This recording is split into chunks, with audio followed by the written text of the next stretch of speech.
it might look like I didn't do any Zenny grinding and just spent Zenny, but in fact, I actually grinded, I guess somewhere around like 60k, because I bought 2 of the HP mems in Nebula 2.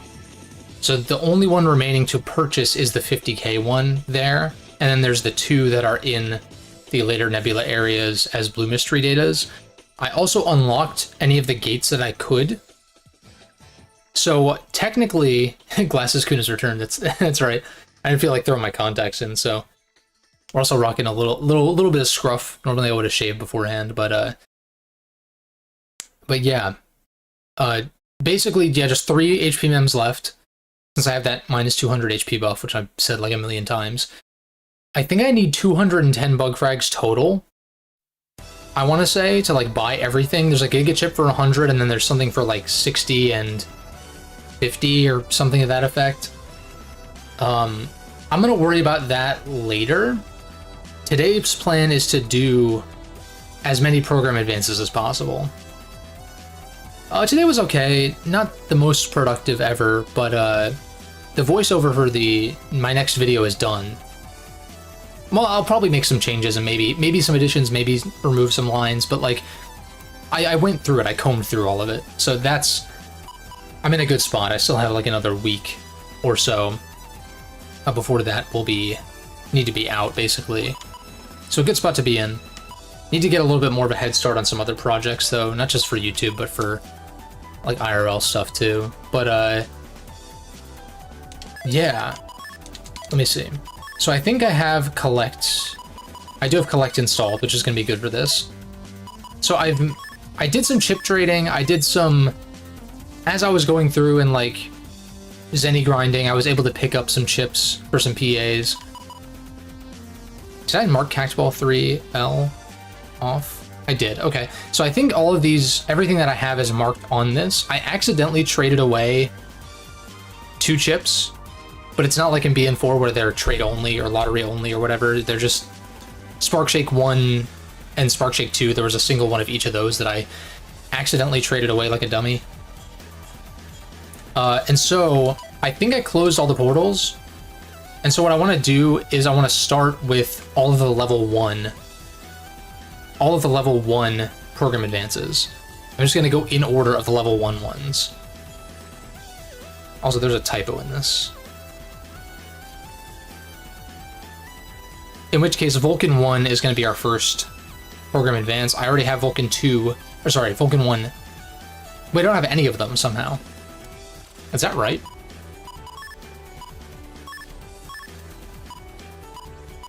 I guess it must be. Yeah, interesting. Okay, let's refer to here, Vulcan 1. So these are not virus ones. Turn my fan on, it's kind of hot in here. ACDC 2 Net Dealer, DrillComp 4 GMD, bonus folder, ACDC 3 GMD on level 1. Bargain bin for 400, so I can actually just skip one if I want by getting the star code. Because I don't know if like the net dealer ones are one time only and if I've bought them before. So what I'll do, I don't have any fucking Zenny. That's helpful. You know what we'll do? Is these should be pretty cheap. So I'm gonna do one Zenny run, just like kind of what I've been doing, which isn't maybe not the most efficient, but it's quick. It'd probably be better to go through more areas than I typically do. But what I've been doing is just going through this comp and grabbing GMDs on my way to Undernet 4, I guess it is.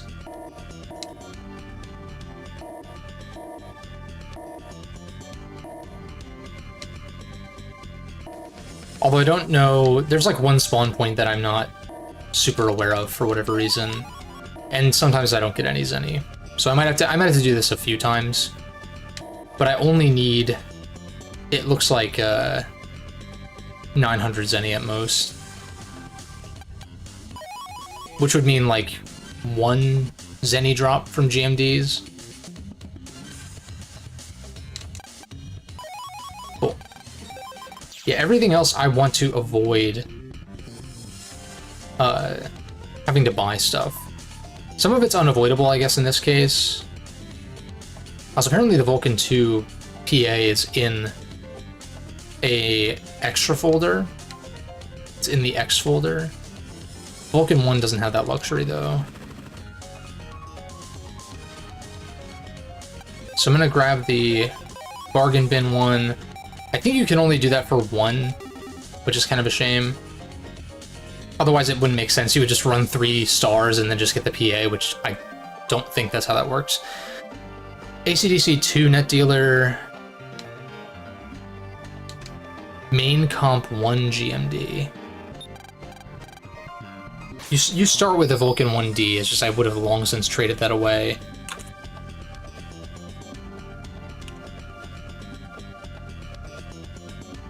I think main comp is the dungeon. Is the first dungeon, I want to say. So ACDC 2 net dealer. We'll see if that's even available, otherwise it's a drill comp. GMD, and I should grab these.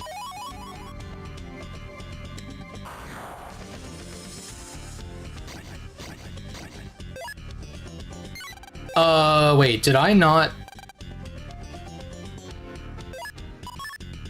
I'm a little unsure if I actually closed the portal or not, because that shouldn't be... I must have not closed it. That actually makes sense because I was grinding for Zenny with level 2. Regardless, we can check the shop if I would stop getting into random encounters, and then... The thing is,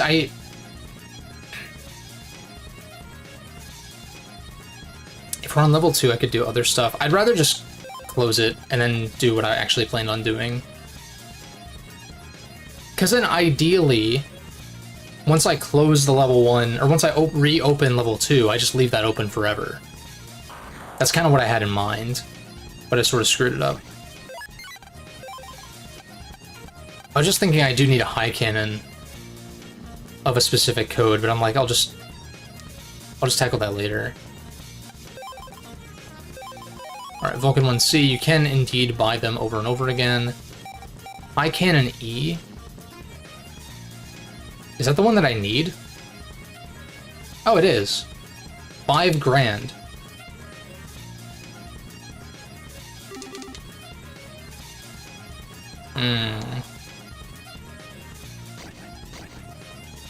Wait, this might actually be, I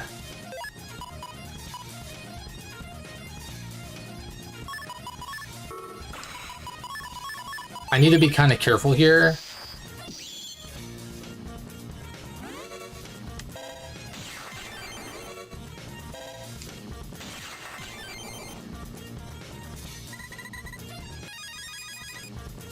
Alright, lit.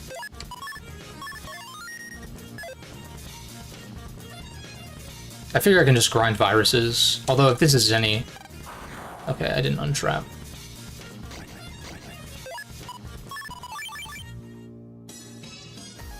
That's bullshit. I spammed A. Oh! He didn't quite close yet. Nice.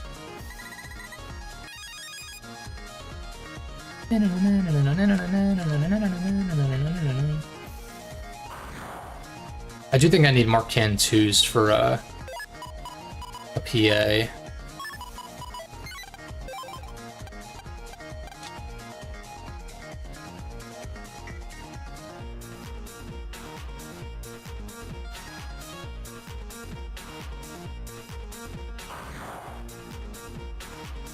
You just beast out, right?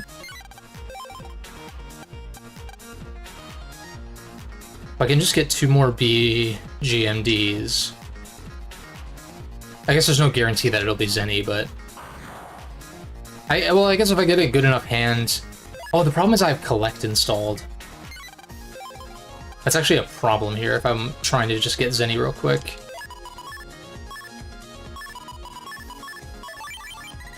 Let me just do this, because I just want to be able to slot collect back in. So the higher PAs are fun. I'm sure they are. We'll get there. And that's partially why I want to do these first, because that way, again, it's like I have more options for the liberation missions.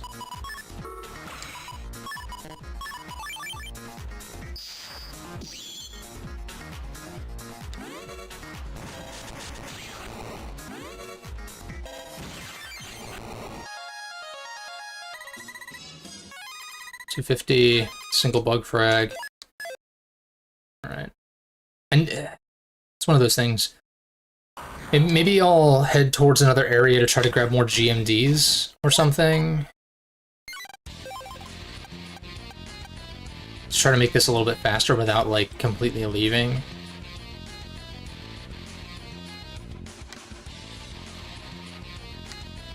Although if that's the case, I should probably just do this.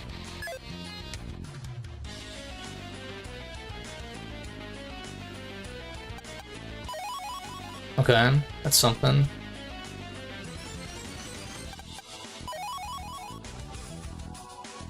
It's definitely something.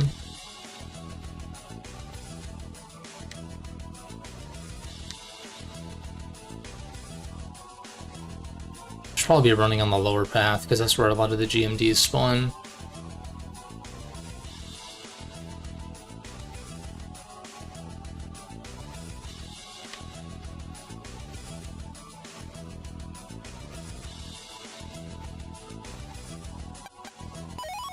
Okay, that's good. Just about 700 more.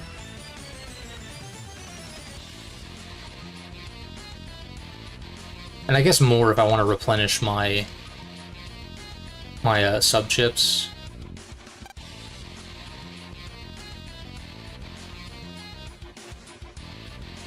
Just head back without a sneak run. I was thinking about 6. Yeah, I think, I wouldn't be surprised if 6's PAs are more, what's it called? Are, like, really fun to use, because the combat there is, like, certainly the best in the series. Just from, like, just, like, overall quality standpoint or whatever.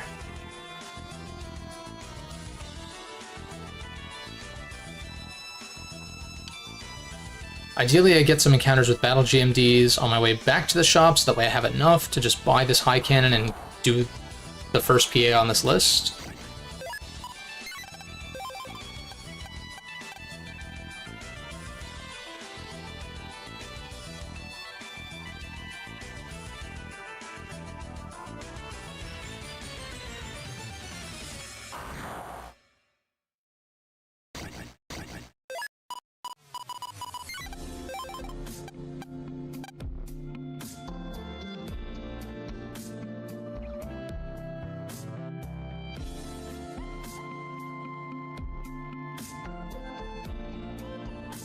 I didn't think I would be, like, doing this, like, this specific task already.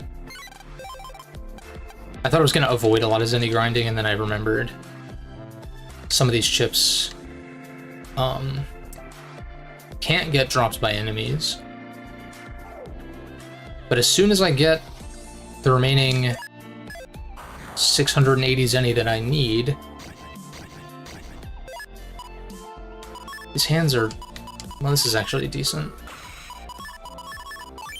Because I don't even need to charge it, I can just do it.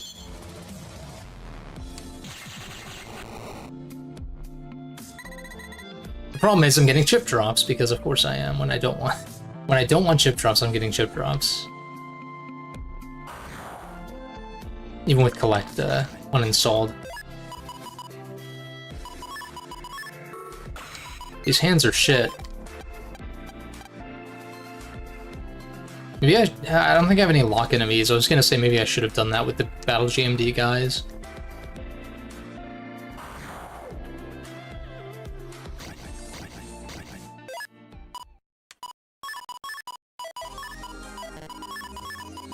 This kills because it goes around twice.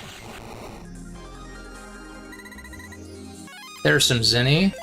Just one more of those. Will be good.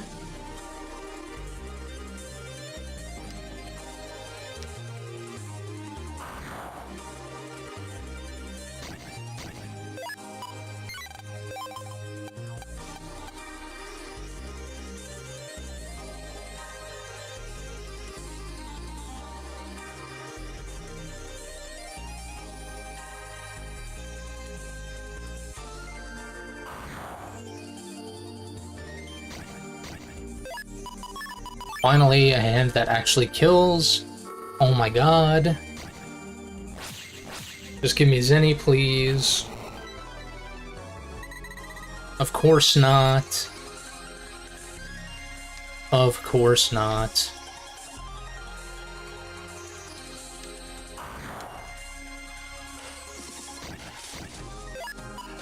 No. Dude, I just need one more Zenny drop. I'm not gonna get, like, pissed off this early, but I'm just like... It should be easy. It should be simple. It should be... If I can't just one-shot immediately, I just don't even want to bother.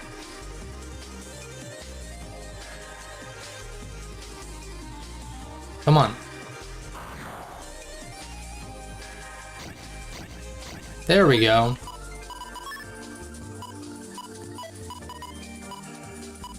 In fact, Proto Man, if I use it fast enough, can actually just kill. Nice.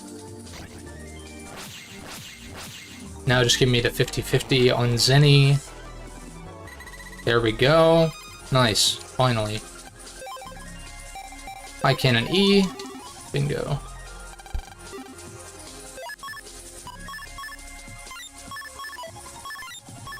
So now we have D, E, F, and then Vulcan 1. We only have C and Star. I need either A or B, right? Or sorry, either D or E. Vulcan... E is an AC/DC Area 3 GMD on level 1, which we are not on for some reason. So I'm gonna go close the portal real quick. Well, I could just go to the dungeon, but because I want to do level 1 stuff first, I should just go close the portal.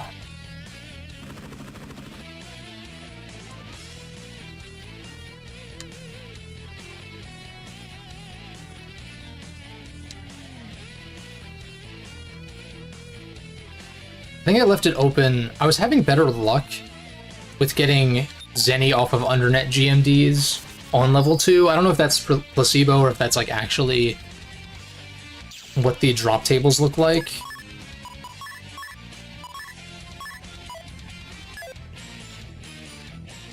Either way, it's not too far to my way to close the portal. I figure I'll just do a Zenny run while I'm here too.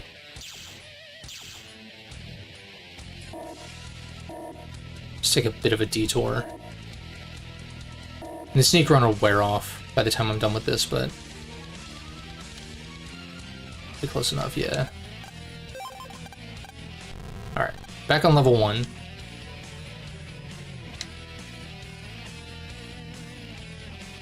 Might as well grab some GMDs.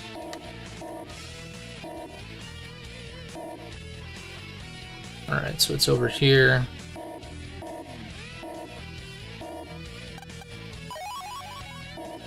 More chip trader fodder, I suppose.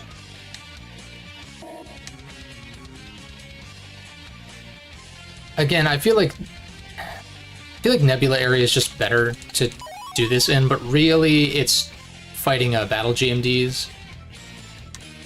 I wonder if it's worth it to buy lock enemies and use them in that way.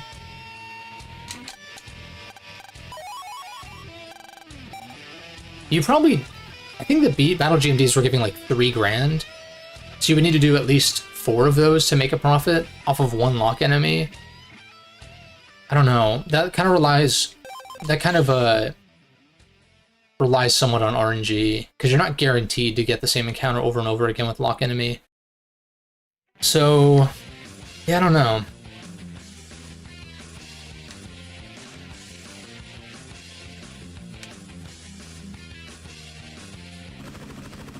Alright, so now AC/DC 3. GMD.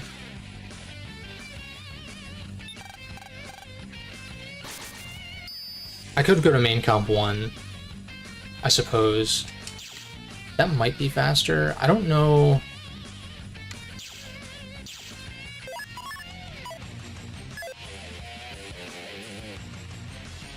I don't know these home pages like I should, clearly.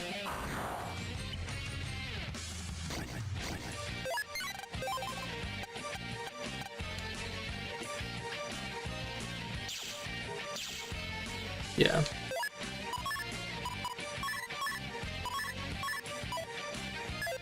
I know this isn't the area that I need these from, but it's right there. 200 Zenny, fine. That's like almost, it's like almost a sneak run, right?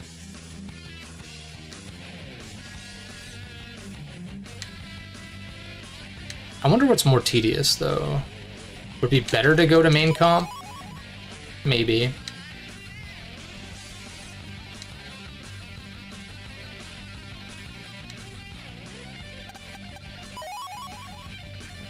That's the one I needed, sick.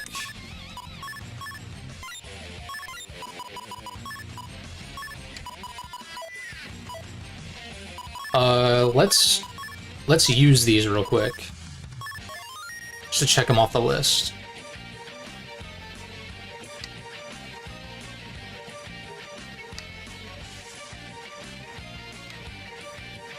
Forgot I had sneak run up.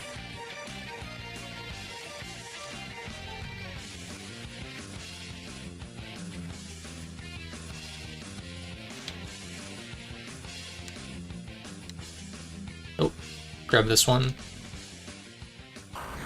Nice. Okay, easy enough to farm. I need that, so I just, burn these.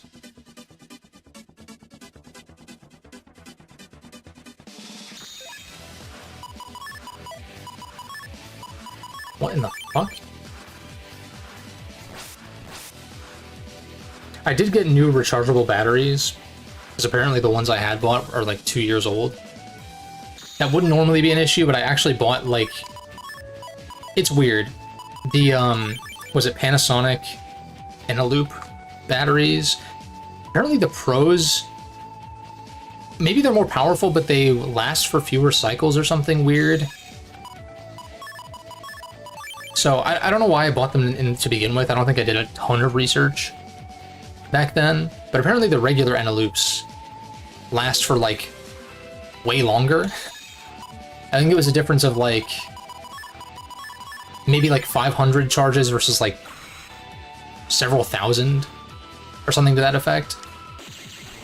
So, I grabbed some regular Eneloop batteries, rechargeables, for, it's like 15 bucks or something. And I was like, that beats having to buy a new controller right now. I think before Monster Hunter, or like around Monster Hunter time, I will buy a new controller for that.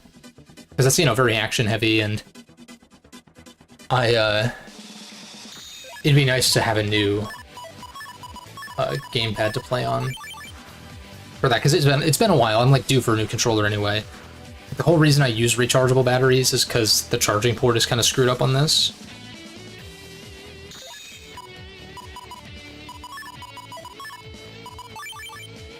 Like, it needs to be in a specific... It needs to, like, go in at a specific angle and, like, stay there, which is not exactly practical.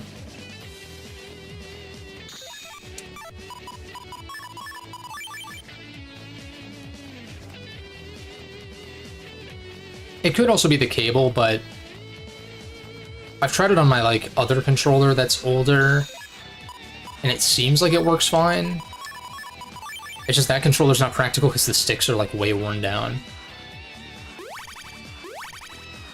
It's really interesting, actually, because that first... It wasn't my first Xbox controller. The first one got traded in when I upgraded my standard Xbox One for the Xbox One S, like, a while ago. Obviously, back in, like, 2016 or something like that. But, what's it called? But the 1S one, I still have the white one, and the games that I was playing at the time were like Batman Arkham and Mass Effect and BioShock and like a lot of like Western action heavy kinds of stuff. And so you can tell like the trigger has like a rattle, like something got displaced. And so like sometimes it'll get stuck, sometimes it'll rattle, whatever. The sticks are really worn down. Whereas on this controller, I feel it more so in the D-pad and especially the face buttons, which makes sense because I've been playing a lot more like retro stuff on this controller. And yeah, one of the sticks is a little bit worn, but the sticks on the other controller, I guess I can show you guys sometime, but it's like they're literally, normally they're concave, it's literally like convex. Like instead of having the little indent, it's like the opposite because it's so worn out on the edges. It's kind of crazy.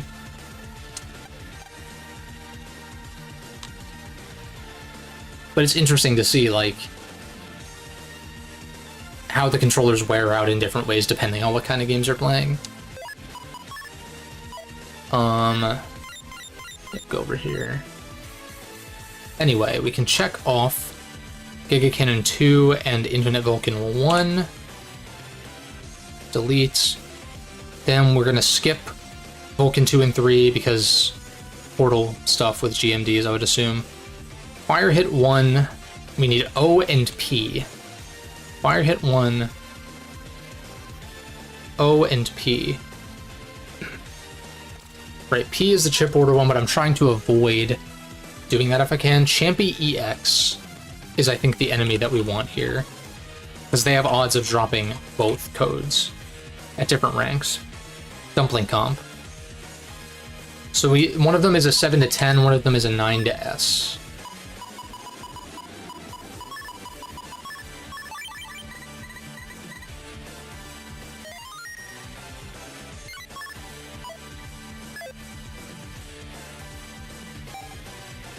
Yeah, I guess like this controller functions fine. I was noticing that like the face buttons do feel noticeably squishier. Like I was noticing it during Super Meat Boy that like if I was using X as my run button as opposed to one of the triggers, sometimes the game wasn't like responding to it, and I think that's because it's just like not as clicky, and I like clicky buttons on my controllers because it's very tactile. Especially the D-pad. That's why I really love the Xbox One D-pad. Oh, I guess this is... I mean, this is like the formation to do this on, but I also am not using the best folder here.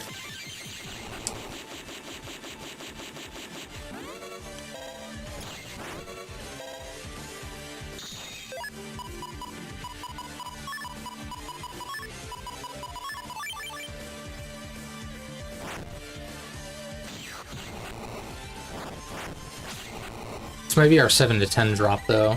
No. Oh, but I did get a P drop though. It says 7 to 10 though.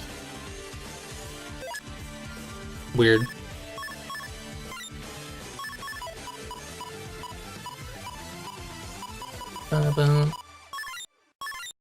Swap these. So now we just need O. Which is 9 to S. 9, 10, or S. Which this will be.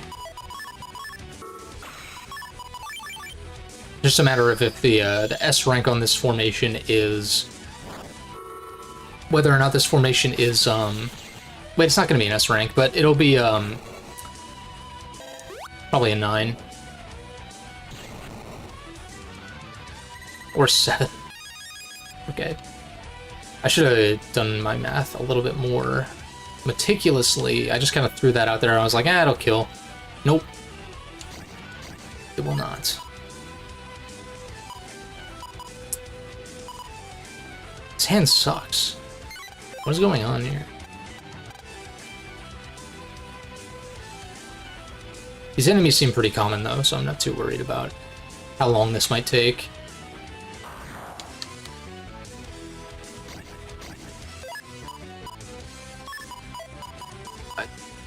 I still don't understand why I'm drawing so shittily, though.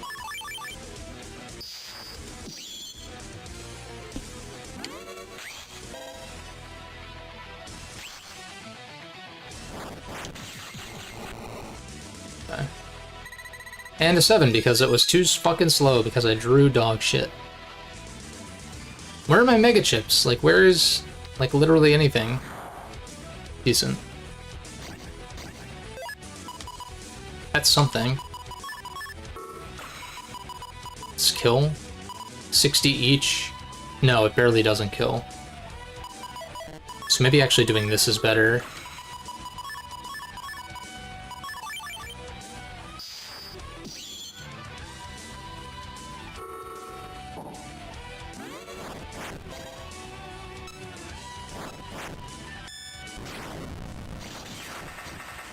I'm literally terrible.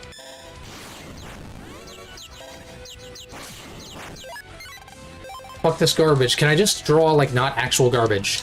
We're entering the same issue as last time. It's like, can I just draw, like, not the worst possible hand? The second worst possible. Not the worst possible, though. Please.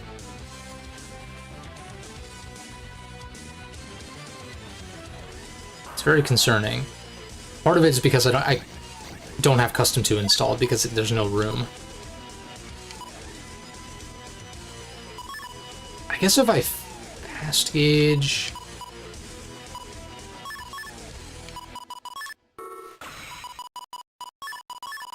If I fast gauge, then maybe I can still get an S rank if I, like, triple delete or something. Because we'll get some chip with this.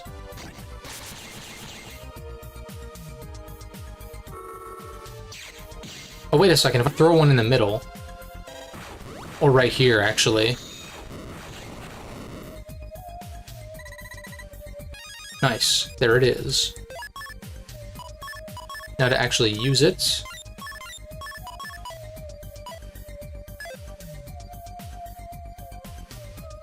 I'll just use them as I go. I think that makes the most sense. Drew 2 off the bat.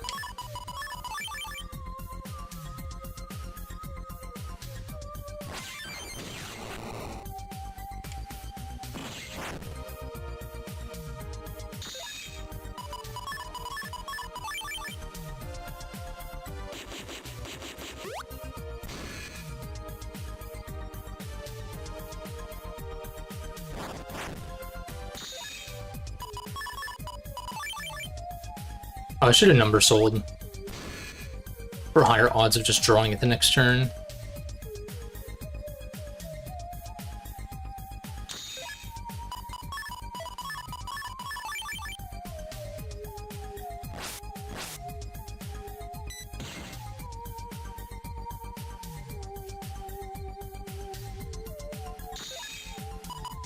Bro, seriously?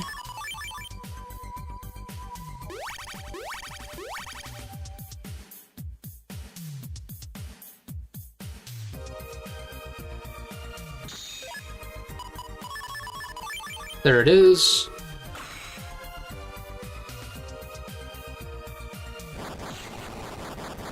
Lip.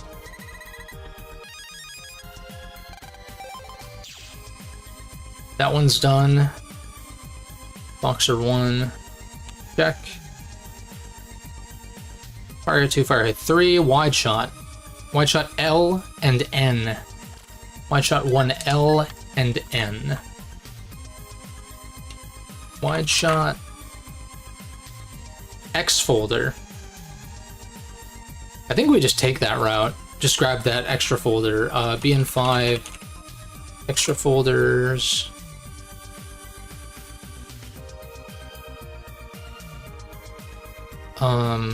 Locations are somewhere. X folder. Available from a woman in N City's castle. That's right, halfway up the staircase. Oh, we're... Duh.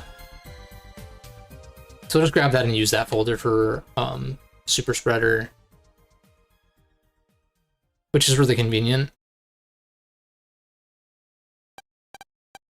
Yeah.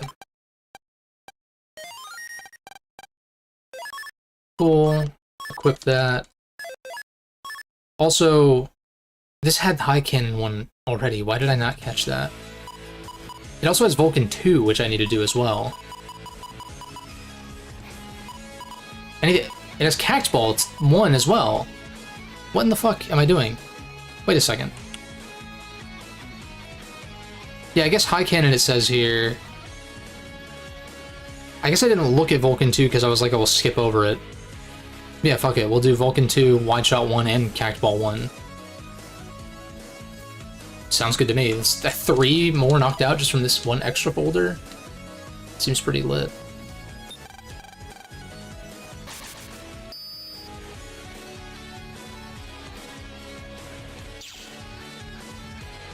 Do need to clean my glasses real quick.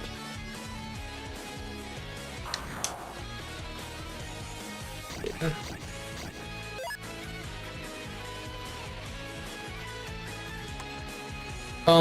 Okay. Not the most ideal encounter to be doing this. Well, they're pretty slow though, to be fair, so I'm not really too worried. LMN.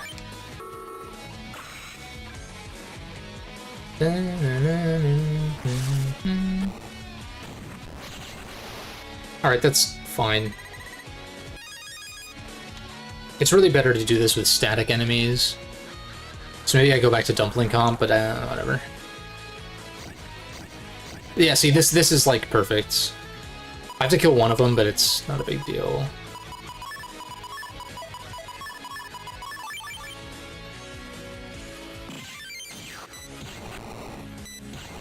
Cool. Now we just camp forever until I draw what I need. Don't need that. I already did H-Burst. The opportunity to hydrate.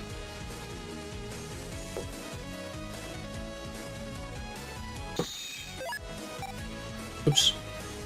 I have 2 of the Cact Balls, and I already did High Cannon, so I can burn these.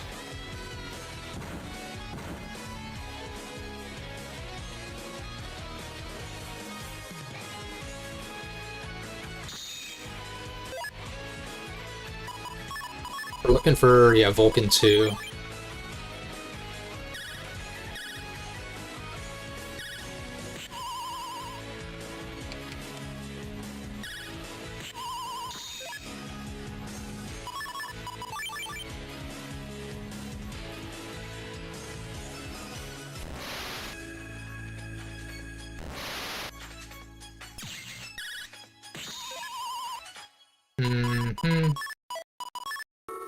We'll just Kernel Soul for the fun of it.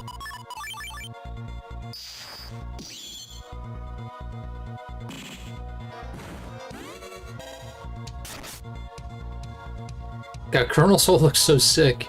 I do wish it was better.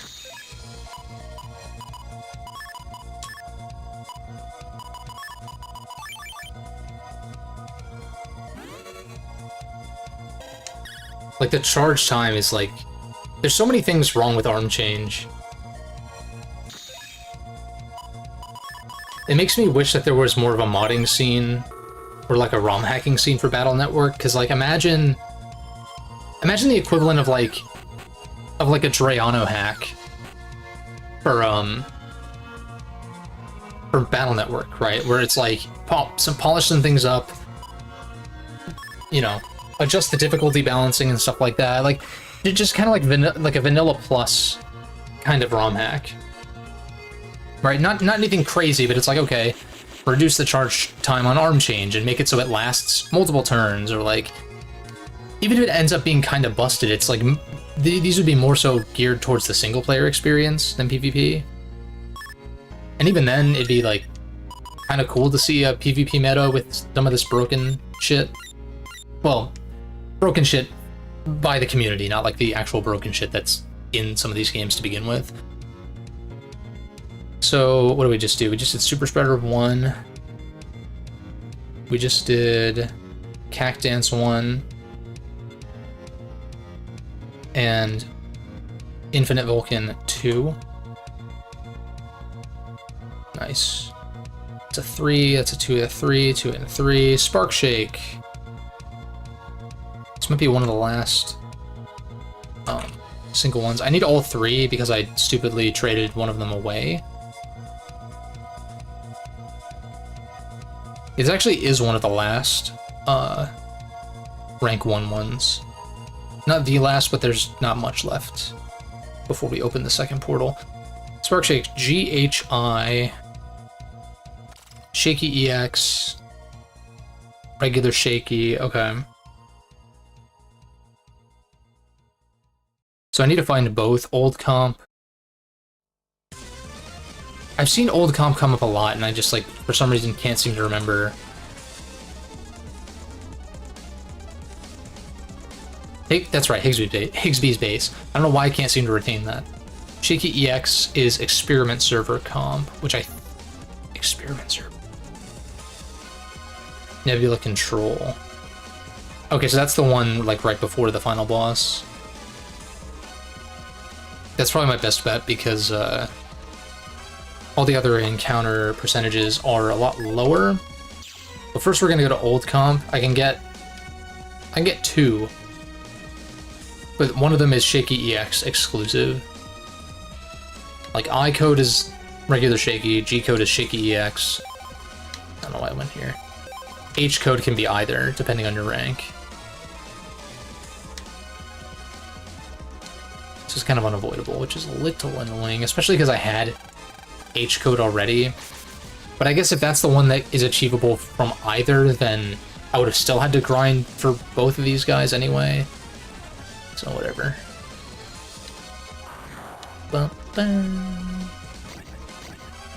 Nope. Also wrong folder. Also, let me tag Lance if I can.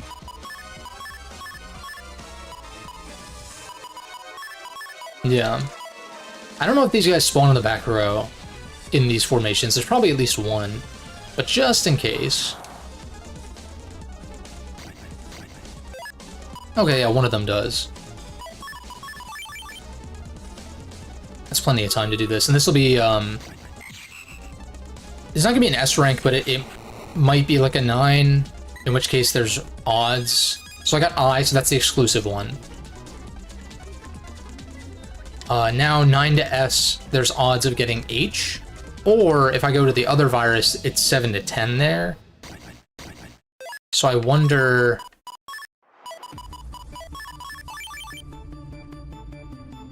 I mean, double deleting is my way to guarantee an S, obviously. But there's still a chance at 9. No, just another I. They overlap, I guess. Ranks-wise. I like that. Yeah, well, it's probably gonna give me fanfare. If I had to guess. No. Good.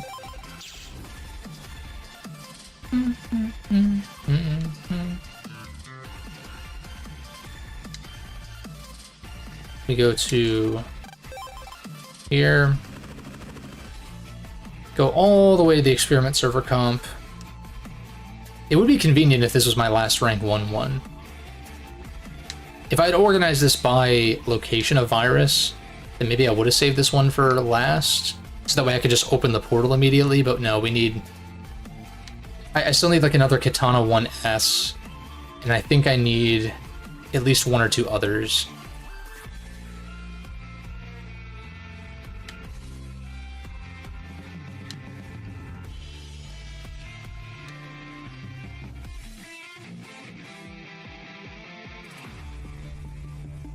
Yeah, this virus is not super rare, but it's a 25% encounter. So I want to try to make it count by getting an S rank if I can. Everyone's just standing here while Lan is running around doing God knows what, which is really funny. Yeah.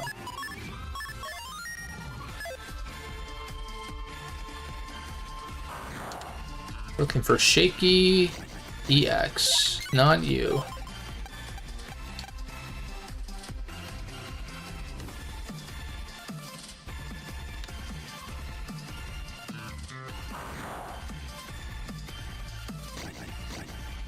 You love to see it, except that Lance doesn't really help me here. Well, I could... I'm just gonna Super Vulcan and pray that the, I was gonna say pray that this guy goes to the middle. But he's a shithead, literally. It's unfortunate. Got full synchro, though. And maybe... I could check the formations, and I don't really feel like it, though. But I was gonna say maybe Lance is actually not useful here. I should probably just look. Experiment server comp.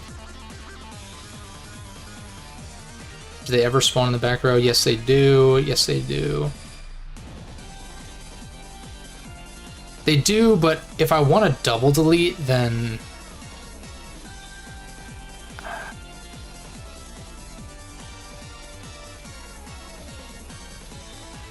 Yeah, if I want to double delete, then Lance is probably just not my play anyway. In which case, what do I tag?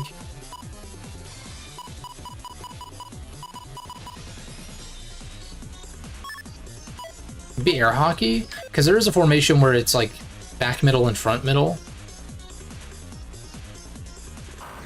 So if I like, because of full synchro, if I air hockey and I get like an attack 10 or something like that, I can immediately go to the front row and throw the air hockey out, which should kill fast enough. Because I think it'll counter.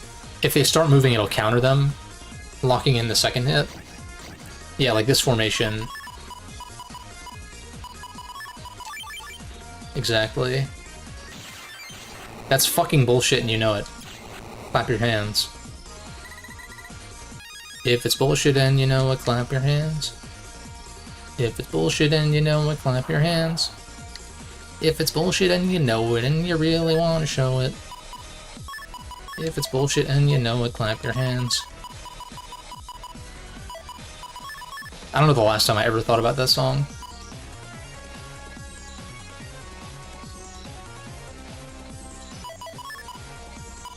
Did they start moving it around the same time?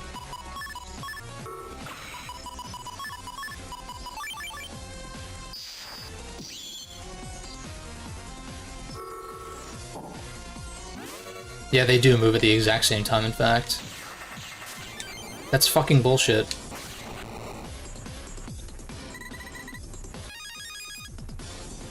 I'm just bad, I guess. I don't fucking know. If I draw Proto Man, it's GG's.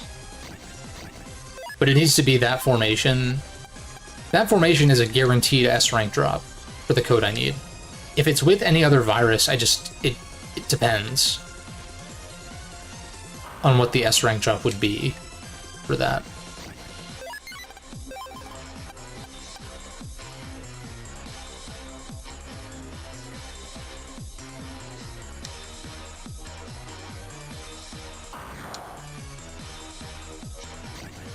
Okay, this is the formation that I like. It couldn't be an S rank though, because I need a double delete, which really is annoying. Oh shit.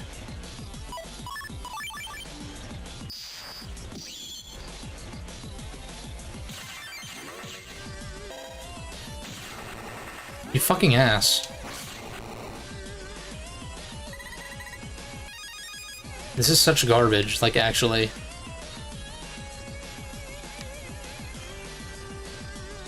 They start moving at the same time, but because they leave the screen at different times, they respawn and get offset. Which kind of fucks up the whole thing. Unless I specifically draw Proto Man or...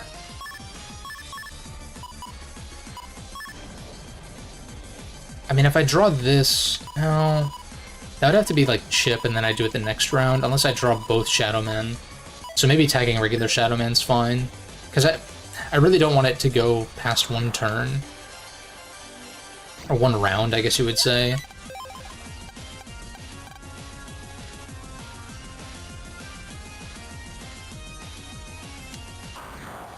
Yeah, it's more so rounds than turns. I know they sound similar, but we're talking like turn-based combat. It's like this isn't turn-based. You play it in rounds. But even then, in the campaign section, it's not like the enemy isn't taking a round. They're not choosing chips. That's only in PvP. But you're still playing rounds, not turns.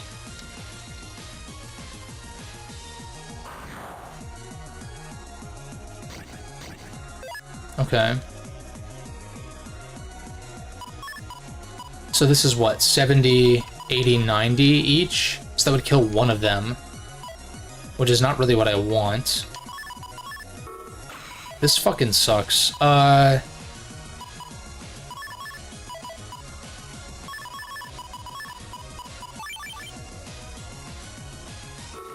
Wait a second.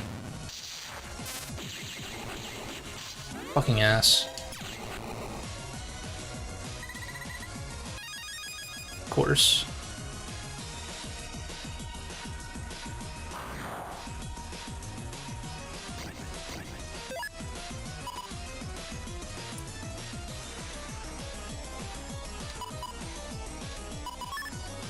Is there a good way to do this? Not really.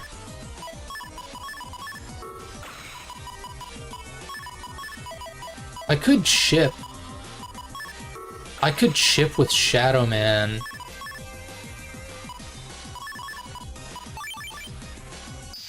I don't feel like mathing it out completely, which I guess is my own fault if I fuck it up. But I'm thinking if I chip enough, and then... like, if... again, a big capital I fucking if. SMT if. I double delete.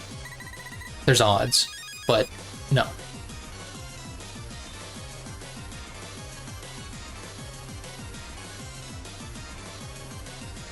I'm not salty. Maybe a tad. Maybe a tad. Oh, perfect. Cool, that's it. That's it. That should be it. Libby. Never talk to me or my son ever again. My son being a proto-man, I guess, in this case. I don't really know what I meant by that. But, yeah, we'll tag Fast Gauge again because that's what I want to actually be doing. And then I'll ruin this folder, or continually ruin this, instead of screwing with my existing one.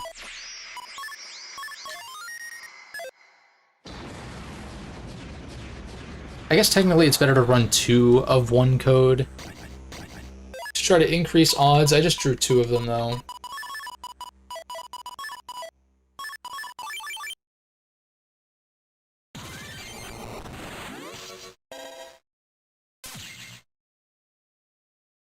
It's like Serenade all over again.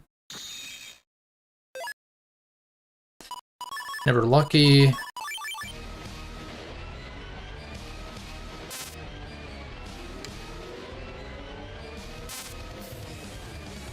Oh, the other way this time. GHI.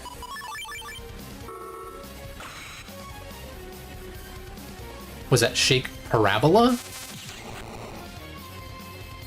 I don't know what that's actually short for. It's not really even a parabola, it's like a sine wave, right? Anyway. Spark Shake 1 is done. Or Shake... Paralyze? Like, I don't even know. Shake 2, Shake 3, there's a 2 and a 3. Air Hockey. Curious if these are locked behind certain levels or not. Air Hawk. What do I have? I have S, obviously. R is the purchasable one. I want to avoid that, so Q and R. In the DS version, there is a folder with one of them. Scilab 4 GMD, Scilab 2 GMD on level 1. Okay, so I guess we're gonna farm GMDs in Scilab. That's fine. It's also a Liberation Mission item panel, but that sounds more tedious than just farming the GMDs. So Scilab 2... Or Scilab 1 if I'm on level 3, but I'm just gonna stick with the level 1 ones. Maybe running Pit Hockey would be kind of nasty. I'm assuming you can't charge it because it's a program advance. I'm trying to remember if Night Soul gives a passive bonus to break chips. I feel like it would, right? I feel like it does. I just usually charge it anyway. Temporary invincibility. No, it doesn't. Okay. So it's only when you charge it you get double power. In which case, Pit Hockey is still a good program advance, but it's not any more powerful with Night Soul. Unless you can charge it, but I doubt that. Scilab. I think going through the homepage is probably best.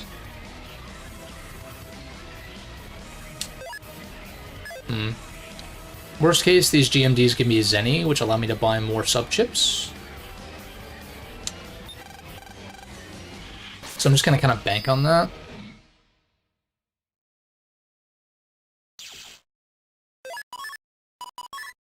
So I have 4 attempts currently. And I want to restock on these sub-chips sooner than later. Yeah, so Scilab 2, pretty convenient. Spawn point there, Fairy Grab. I don't know where the other spawns are, that's the only issue. I'll learn it though. One of them is right by the point you jack into. I'm assuming one is on the other side then.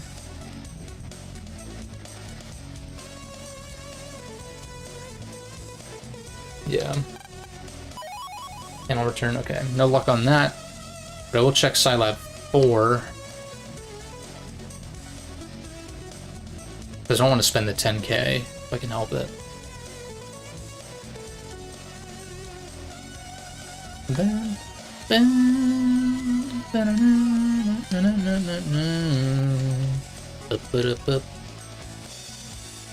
Oh god, what are the spawn points for these?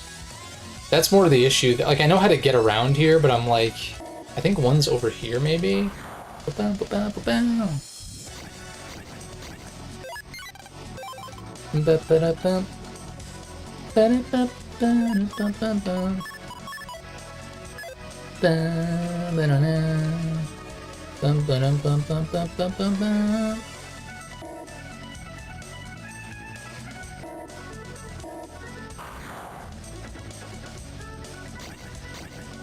I know I should technically sneak run again, but I really don't want to. There's one. Airhawk R. That's the one I was going for. Love to see it. Might grab the second drop just while I'm here in case it is Zenny. It is. Not a lot of Zenny, but you know, it's... That's enough for like a single untrap, almost. 96%, at least. But if I get this within the next 3, then it should be fine. Because I'll do what I can today, which I think is going to be quite a bit. I feel like we're making pretty good progress so far. And then I'll probably do more Zenny grinding between this time and next time. Which, in all honesty, will probably be contributing towards that last HP mem that I need to buy from Nebula 2 for 50k. So, a ways to go on that. Might have to take a bathroom break here in a second, though.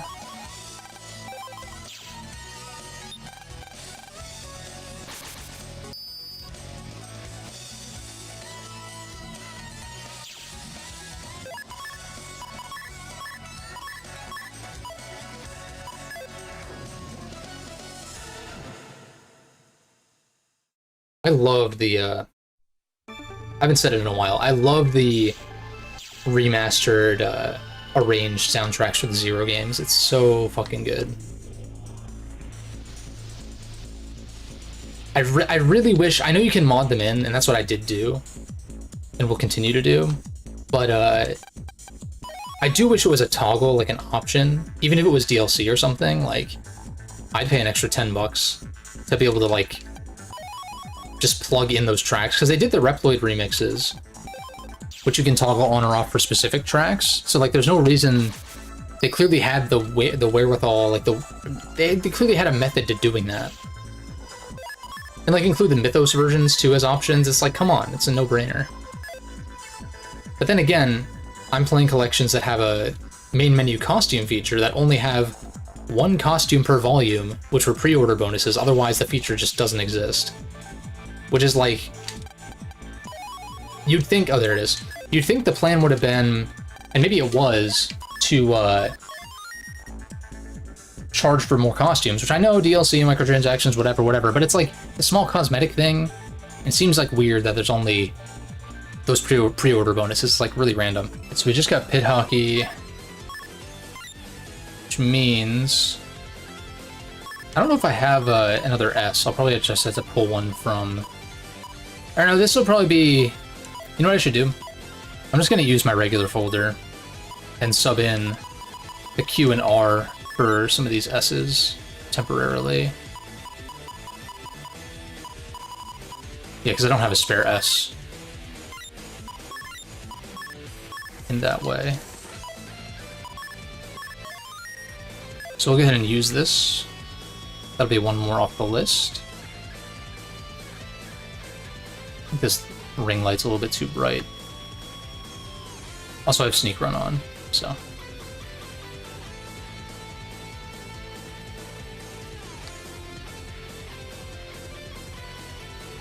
I'll turn down the light in a second once this runs out and I get an encounter. Another bug frag, that's never a bad thing.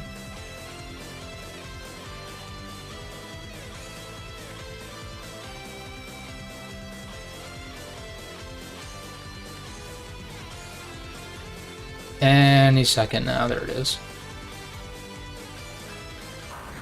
Okay.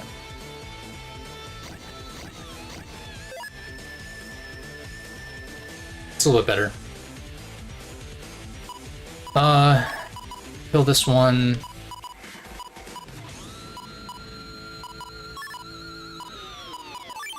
Yeah, we'll kill the back row one.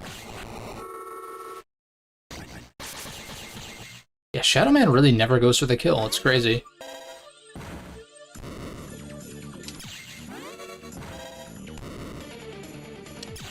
Yeah, I think I've said it a few times now on stream. I think I am gonna replay the Zero games. Not like probably not by the end of the year, but that'll be kind of a plan. If not by the end of the year, then early next year, probably. Because I've only played through them once.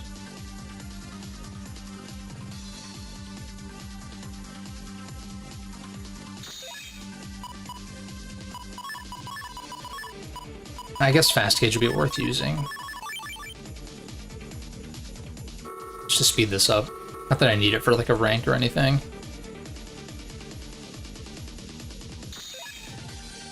Okay.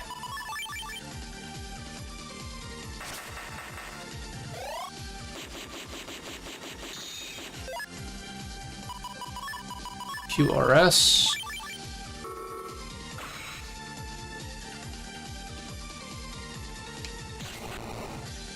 Wow, we really got to see what that one does, huh? It's funny. Check that off the list. Pit Hockey, Dunzo, 10k saved for not buying that. I did grab a Bug Bomb A. I had a Bug Bomb Star, so I think that would work for Poison Pharaoh, but Anubis is like a Liberation Mission drop. Oh, I can do Cosmo Prism, is that what it's called? First, though, I want to put the S's back in here. Like I was saying, I could run Pit Hockey, but I just don't know. I feel like it's better to just have a bunch of S code ones.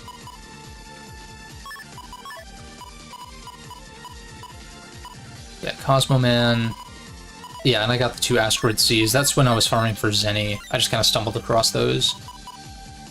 So, Asteroid, and I got some of these rank 1 Mega Chips from Chip Trader as well. I got the SP ones from Liberation Missions. I can't tag these, okay. I do have a spare fast gauge, don't I? I believe I do.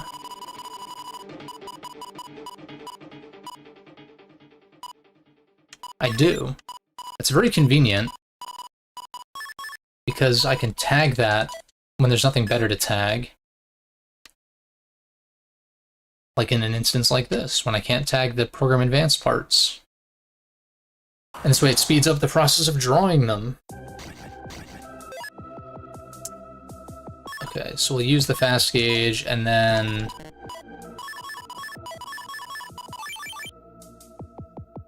I'll counter and then kill this thing, and then just let this, just let this guy do his thing. Yeah, we're looking for the C code stuff.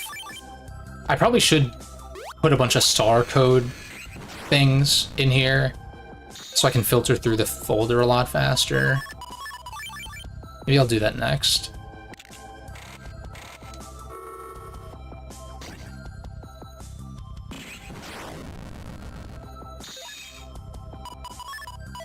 Yeah, this folder's like complete alphabet soup.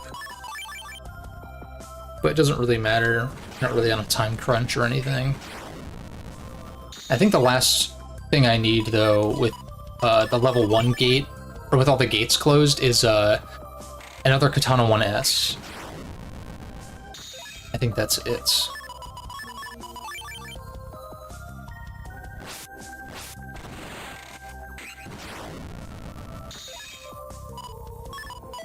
Right, there's one. No synergy at all. Yeah. Alright, we got 2 components.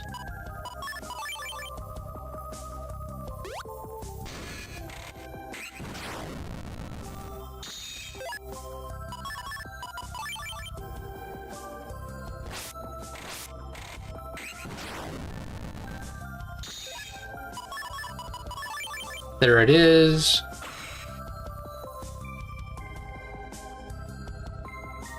I don't know what this does or if it's going to actually work here. Oh, it does.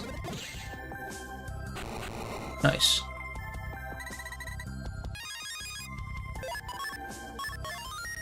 Cross that one off. Where'd it go? Cosmo Prism, done.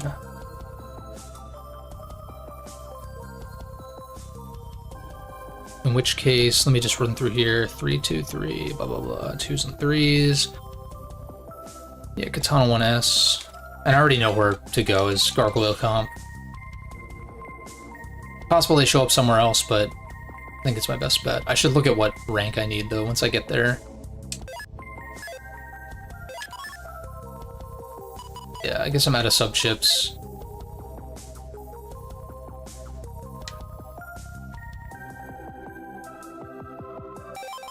It's gonna be a little bit tedious getting my sub-chips refilled, because it's gonna be like, oh, I can only buy 1 of each. Maybe I just buy untraps or something and just deal with the encounters. And then like go do a run, but then have to leave and then restock. It's like, okay, I can only buy 1 to start. Do 1 Zenny run. Okay, now I can buy 2. Go back. Now I can buy 3, etc., etc. It's a bit annoying.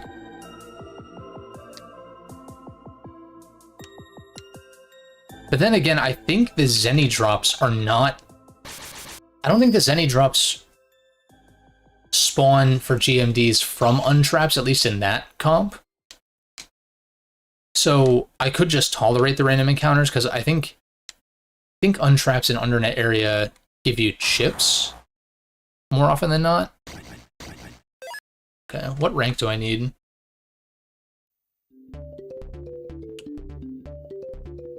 Katana 1S, 5 to 10. It's like oddly specific. Also, I'm using the garbage folder. Hold on.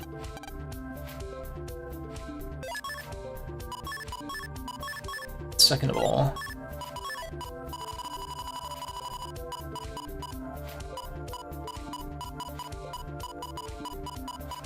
I'm just gonna throw a bunch of garbage in here instead of this other garbage.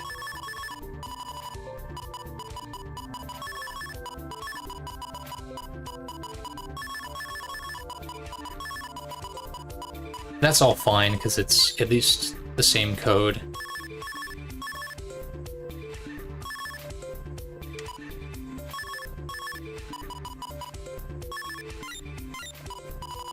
Three more still.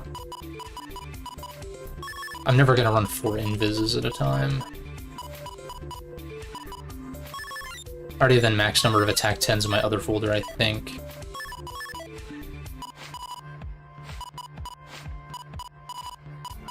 That's at least better.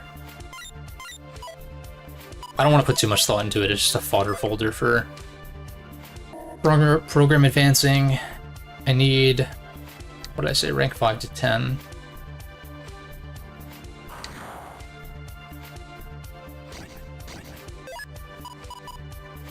So I need to be kind of slow, which means I can take multiple turns.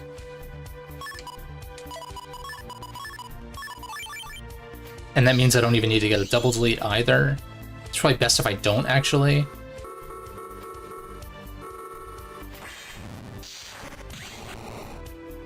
Cool.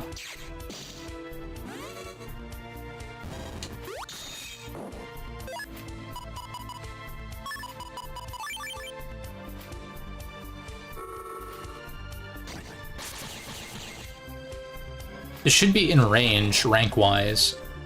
Yeah, 7, but not it. I should look at the actual drop rates. Zomon. So 6 through 8 are the highest odds at at a 50-50, but it's not even a 50-50 with collect install. This is more so, what does this formation drop at any given rank, basically. But there are odds across all formations from ranks 5 to 10, with the middle ranks being the more likely.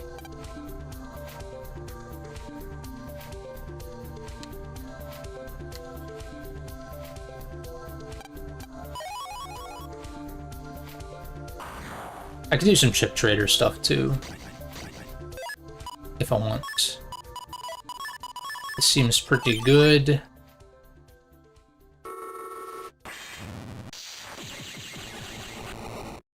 That was a 9. Oh, nice, we got it. Sick. So that means I should have 2. Yep. Cool, Katana 2. Or, sorry, Katana 1S times 2. That's got. I can close this. I'm gonna leave that open just in case. Sweet. So I can tick that off. I do need Larkman SP, but I'm not gonna worry about Mega Chips for the moment. And a lot of these, yeah. Alright, so rank 2s now. Gotta go open the portal first and foremost.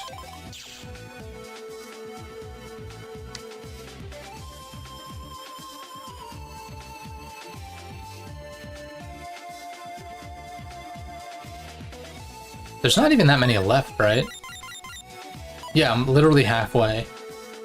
And some of these will require Mega Chips, and those might be the ones that I save for when I actually farm Mega Chips, which is not going to be today, likely.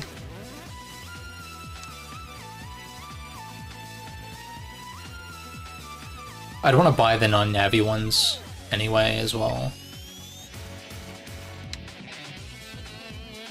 Yeah, I did close the level 3 portal.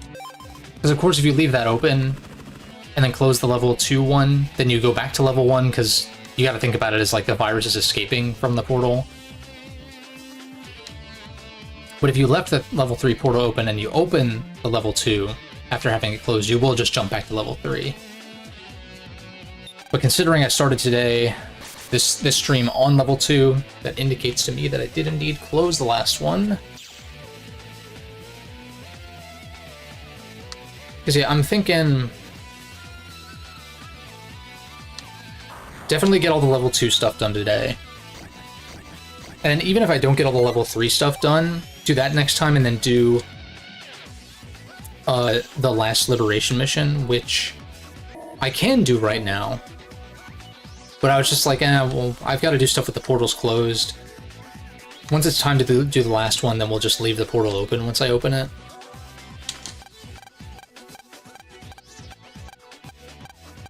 Yeah. So we'll open that. We need Fire Hit 2I. That's the only one I need. Fire Hit 2I. Chumpy. Or End Area 3 GMD. Or Chip Order. Where are Chumpies found? Furnace Comp. Furnace Comp. Yeah, it's through AC/DC 3, that's right.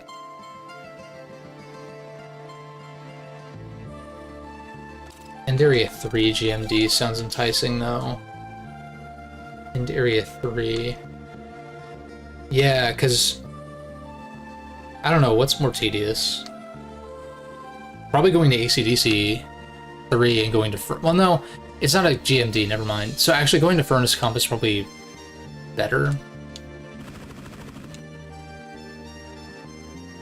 And I can go through Dex's homepage, I guess. Because that's towards the end of AC/DC 2.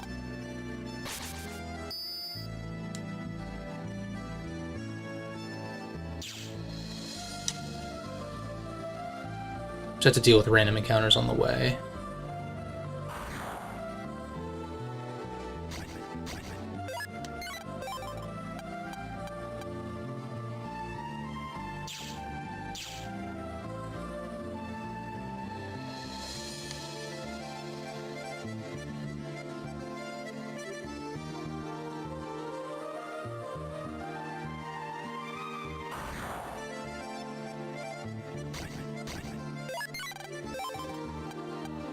Go to the Furnace Comp.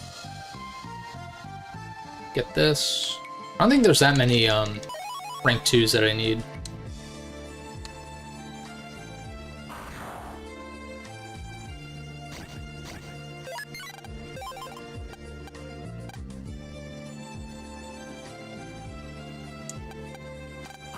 Of course.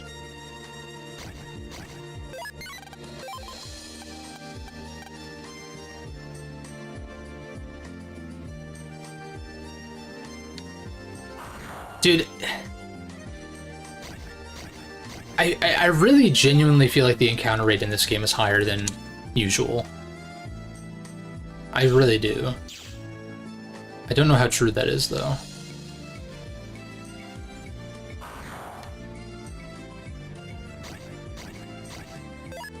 Okay. Not a great hand.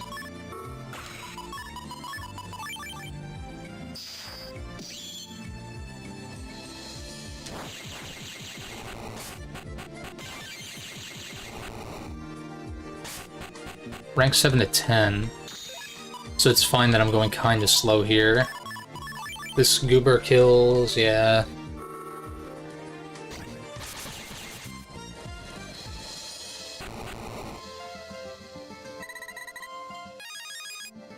Well, I got a 7, but it wasn't the drop I needed. Although, wait a second. Oh no, it's one I already had. Damn. It's really nice that it pops that up to the top of your folder. And you have a duplicate. Proto double kill.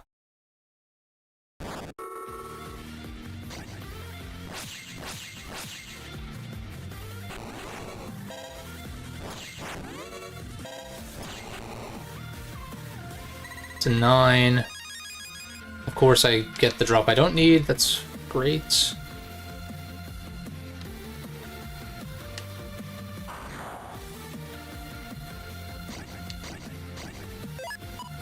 Formation.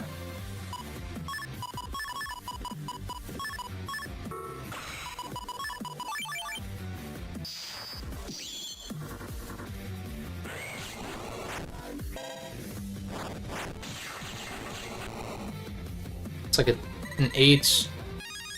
Okay.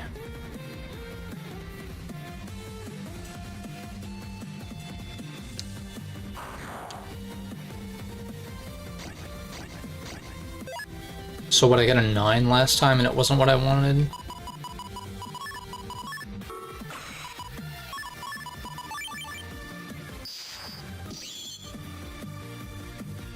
And based on this hand, it should be... This will probably be a different rank, I would imagine.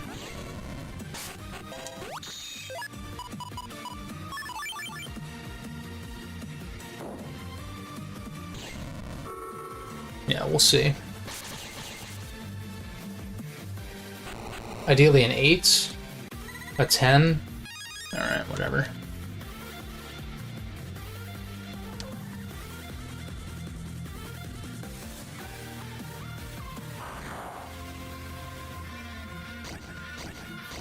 Alright, that's a new one.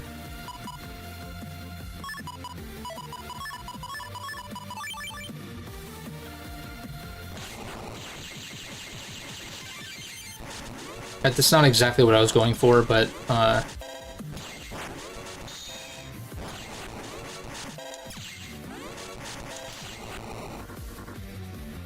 6, a little bit too shitty. I need to play kind of shitty, but not that shitty.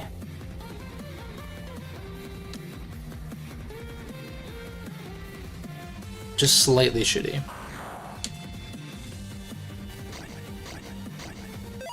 This one again.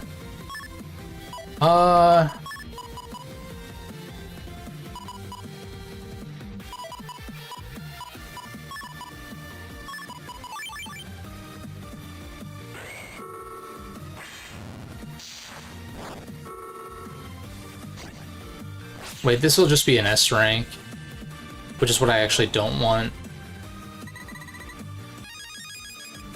Yeah.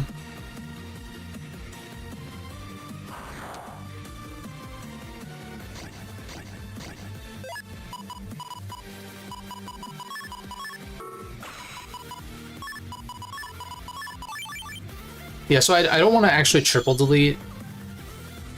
What I'm going to do here is I'm going to get Chip, and then I guess just kill them one by one. Like, it's not, well, I could double delete the other guys, I guess.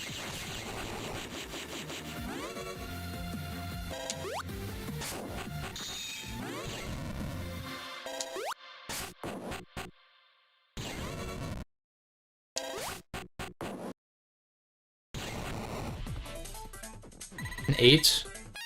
You're fucking kidding me.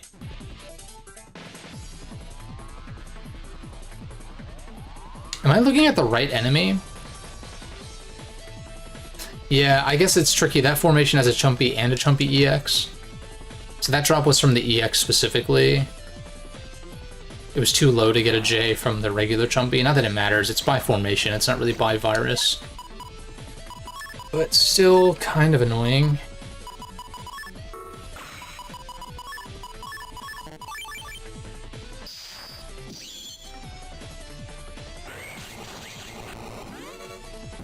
Okay, well that's single deletes.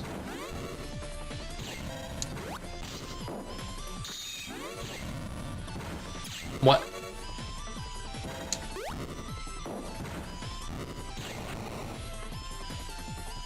Way too shitty. But I got it somehow? What? It says 7 to 10. Maybe collect? You know what? I just thought of this. If collect prevents you from getting Zenny drops, and normally you only get Zenny drops at a given rank, then that actually makes sense, that it would sub it with a chip drop. Interesting. Why did I never think of that before? Yeah, because like a rank 5, it's a 50-50 for 350 Zenny. If you're at high HP. Which I guess I'm at low HP. But even then, that's like not... The chip is not on here for rank 5. But because I have collect installed, I guess that changes it. That makes a lot of sense. Why? Huh. I guess it doesn't make sense to intentionally go for a rank like that, because there's not enough information on that. But, yeah. Huh. Okay. Well, that's done. Or should be. Wire hit 2 HIJ. In fact, it would actually make sense to throw second J in there for higher odds of drawing. Oh, did I?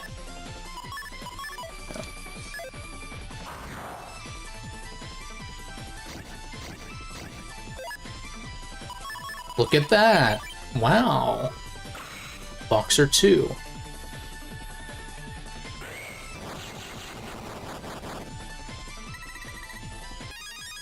Cool.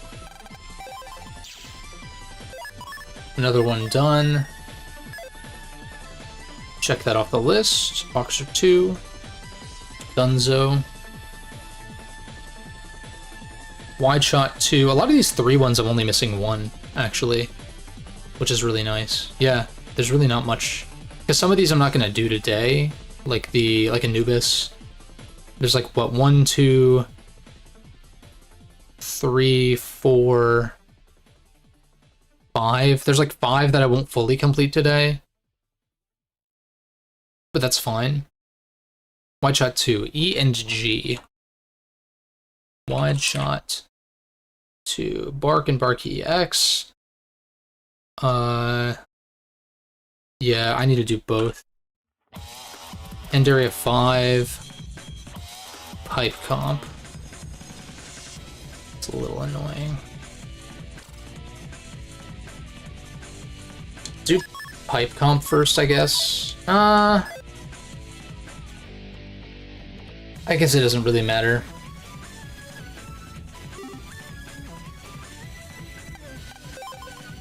It's kind of annoying regardless. E and G. Yeah, another option is a GMD on level 3.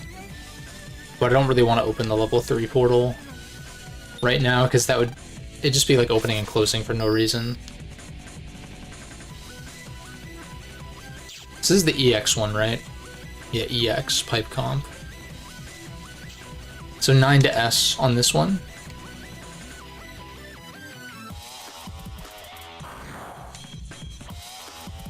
It's kind of a low... it's sort of a low encounter rate. It's like 19 something. It's like less than 20%. So it's kind of shitty. I could throw fish in. Do I have it? I don't.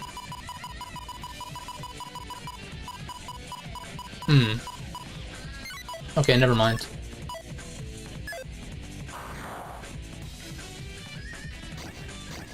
Just to really make it count when I find one.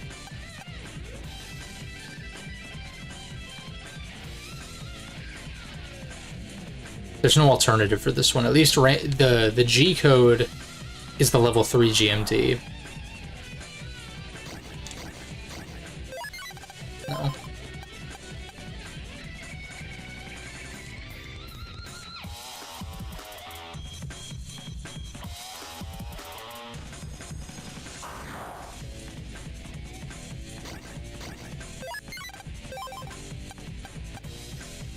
This is quite annoying.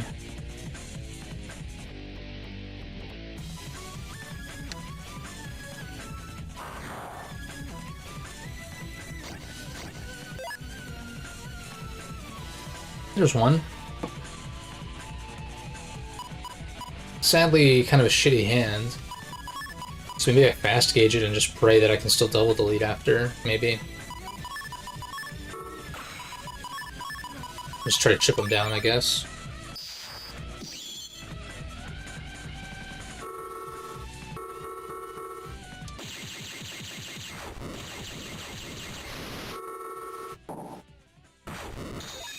Yeah. Okay. Okay. I think with fast gauge you can still get an S rank with a double delete, even like after a round of combat's passed. No, never mind. That sucks. Never mind. Maybe in other games. But maybe not, actually. No.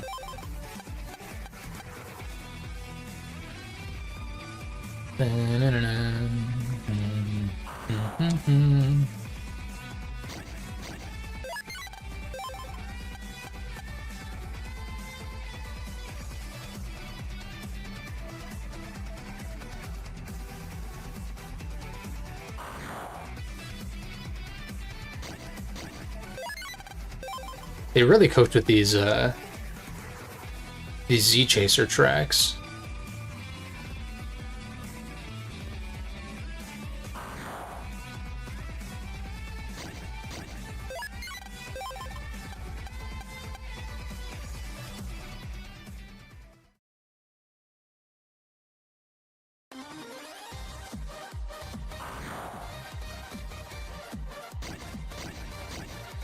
All right. His hand sucks ass.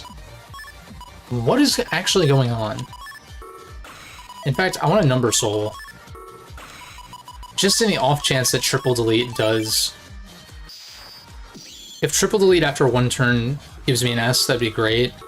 I guess technically it doesn't have to be an S rank. It just depends on, like, the table. Oh, that's actually really convenient, trapping him there. Okay, yeah, we get the kill. We get the triple.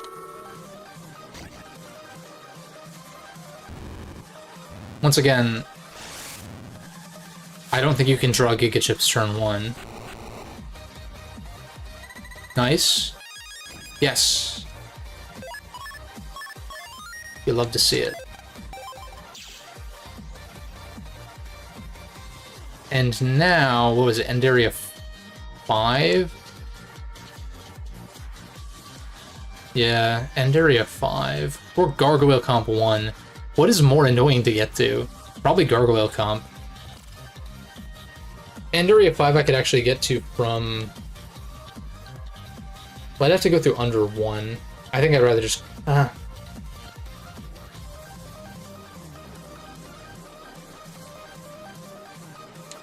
If I'm gonna go to the homepage for Enderia... Or no, I don't even need to go to the homepage. I can just go from here. Because this is End 3, I think, right? No. No, this is End 2. Yeah. Just go on foot, though. It's whatever.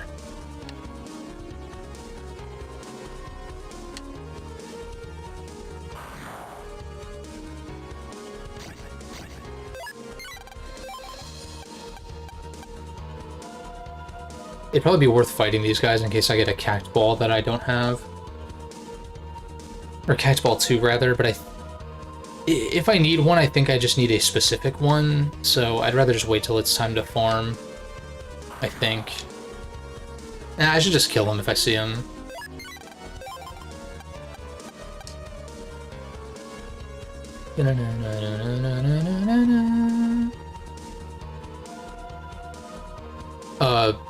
I thought I was in a different area for a second. Battle GMZ, if I can get this, that'd be great.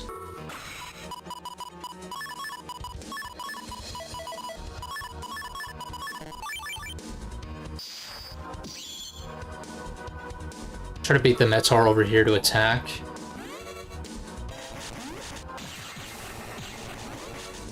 Okay, wait, that's actually really good because I can get the Battle GMD guaranteed now.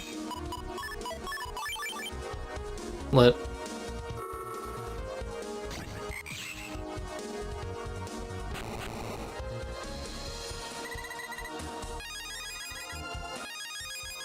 Already had that, but not a bad drop.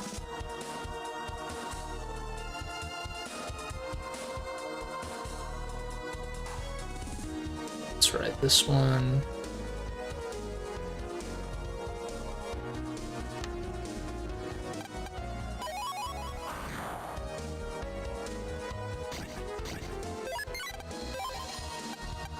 Again, Spark Shake 2, I think I need like 2 of them or something, but...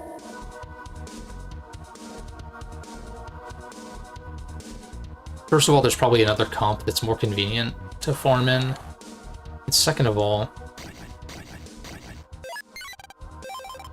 I think it's just better to stick to the task at hand than to like pivot to grinding for different chips that I didn't intend to in a given area, and plus I'm almost at end 5.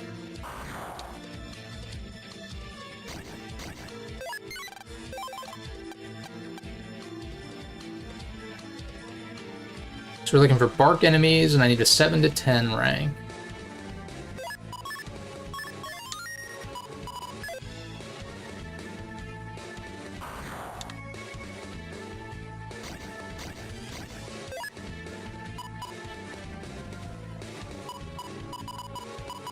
Not bad. I can't kill, which kind of sucks. I can't even kill the wood guy. Wait, although... Alright, at least I... Yeah, that's kind of what I was going for.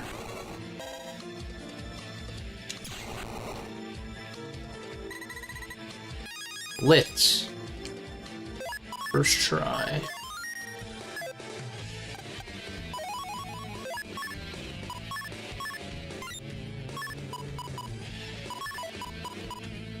One shot 2, EFG.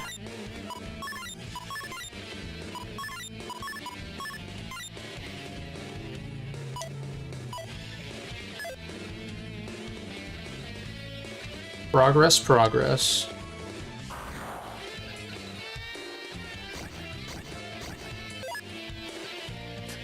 I didn't equip the folder that I changed. I see the problem.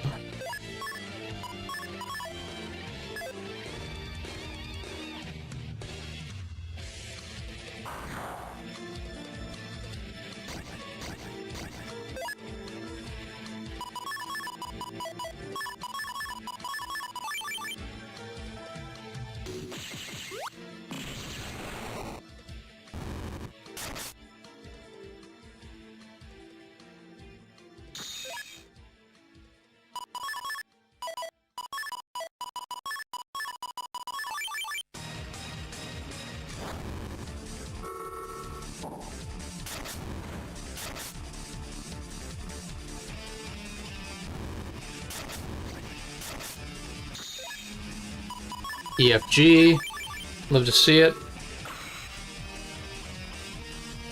And yeah, when I get around to farming wide shot 3s, I would like to get multiple T codes if I can. I think, is that the one I'm missing S, I think.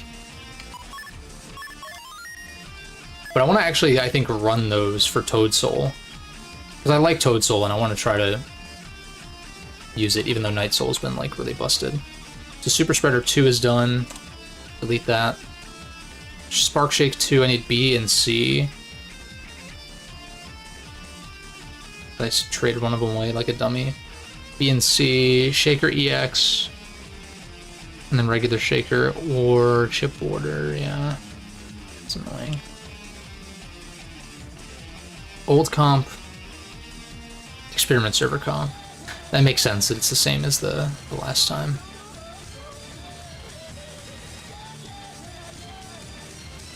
Okay, so I need, press the wrong shoulder button. Old comp, which is Higsby's base, and then Experiment Server comp, which is in the chip factory. Spark Shake 2. So this is Historia, my girl. I think I made that joke before, it's really dumb. But let me see. What did I say? B and C? Yeah, B and C. So 9 to S on this one. Which means I want to double delete, which means Lance doesn't really help me.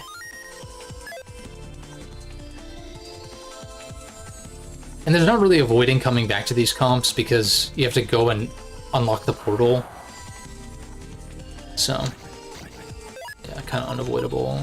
Oh, this is really close to double deleting.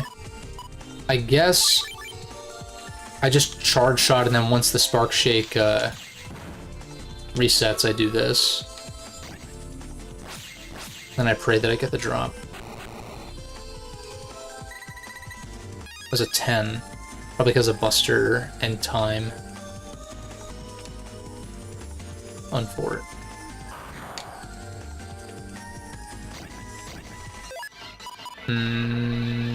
Okay.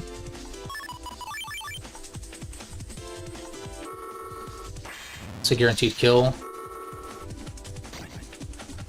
I think getting double point would be good. But I think that's... I want to say that's behind a gate in Nebula 4 that I can't get to, I think. I think there's like some reason why I don't have double point. Because I would definitely be running that. If I can find room for it. Alright, so now I need B, which is Shaker EX, which I said was Experiment Server Comp. That's a 9 to S as well.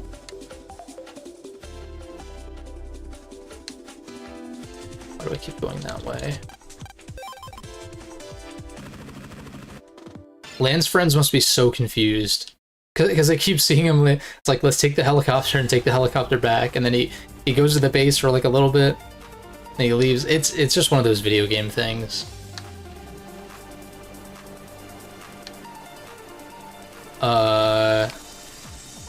Little brain fart there.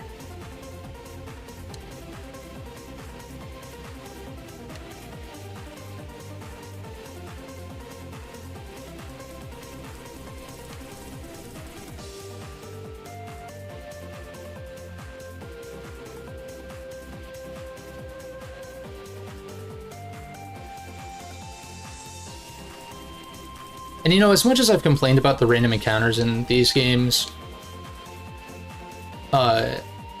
it is nice, similar to Pokemon, where it's like very clear where you can find random encounters. Like, oh, you're in a cave in Pokemon. Oh, you're in tall grass. Oh, you're in...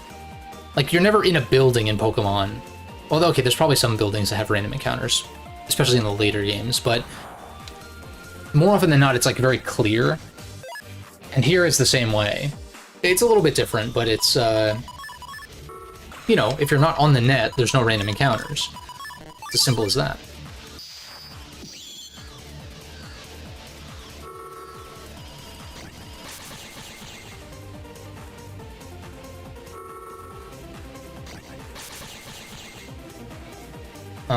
This is a little bit of a problem.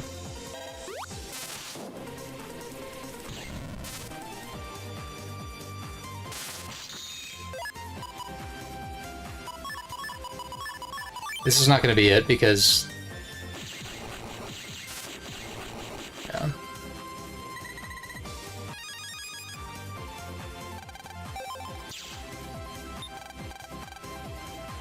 Yeah, like, that's one way to lessen the annoyance of random encounters, just making it very clear.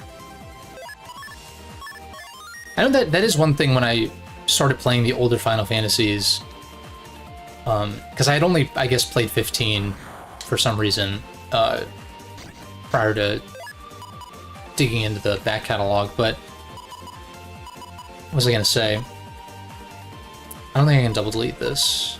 Not reliably, at least. I'm gonna run. Was that, like, there are, like, not all towns, but I remember in, like, FF6 especially, there's, like, some towns, and there's, like, some areas that you would think, like in a Pokemon game, you wouldn't get encounters, but you do get encounters in that case. And so in that sense, it's like not... I'm used to it now, and like I have a better sense for that now with Final Fantasy, but... My point is that, like, one way to go about it is the Battle Network or Pokemon approach, where you have, like, a clear distinction of where encounters can be found and where they can't. What I actually prefer is the way that, like, Nocturne and Digital Devil Saga handle things. If you're gonna have, like, truly random encounters, like, you can't see them, then having a radar that indicates, hey, this is how close you are to your next random encounter, like, that actually goes such a long way. Even if the encounter rate is still high, Like, there may be an instance where you take a couple steps and there's an encounter again, but you can still see it on the radar, though. D, that's not what I needed. So, like, that's one of those things. And then nowadays, a lot of RPGs, most if not all of them, in fact, have the enemies in the overworld, which I think works largely, like in a lot of cases, especially in more claustrophobic areas, I would say. If you're trying to have them be like a more visible form of random encounter, like you think about Tartarus, for instance, in Persona 3. It's very claustrophobic. So, like, yeah, it's not terribly difficult to get an ambush on an enemy, or at least get a neutral encounter, but the spaces are so tight that it's kind of hard to just actively avoid them, unless you really know what you're doing. But then SMT5's approach, they're much more open areas, but the point isn't really to be fighting random encounters, it's more so like, oh hey, there's a demon that I haven't recruited yet, let me go grab that, or oh, there's a demon that I need to recruit for fusion's sake or something. It's like a different approach there, but then that's partially why once you get into the dungeons, I don't think it works in SMT5 in that particular case. Like when you try to do like open, sort of open-ish dungeons with the enemies in the overworld, I don't think it works as well. Because even Persona 5, the palace is being constructed and sometimes having wider open areas, like it's still pretty claustrophobic in a lot of cases. Now, of course, you do have like the snap to cover, snap ambush kinds of stuff, which I'm not a big fan of. But, like, you know, it fits with the Phantom Thief motif. But at least there, it's not like you're not like wandering around in like a massive open field with enemies in the overworld. I guess it just depends on what the approach is. Because I like dungeon crawling in RPGs, but it does get, I feel like in SMT5 when there are dungeons, it's like it gets trivialized by the enemies in the overworld. But I'm not one of those that like, but I think it just depends on how you use them, basically. And I don't really know of many like modern RPGs that use random encounters still, except for maybe like indie games or something. Or like remasters of older titles that already had random encounters to begin with. And in that case, it makes sense. I got the full synchro. If you jack out, do you keep it? I'm actually curious. I'll soft reset if I don't, because I do kind of want it to try to double delete.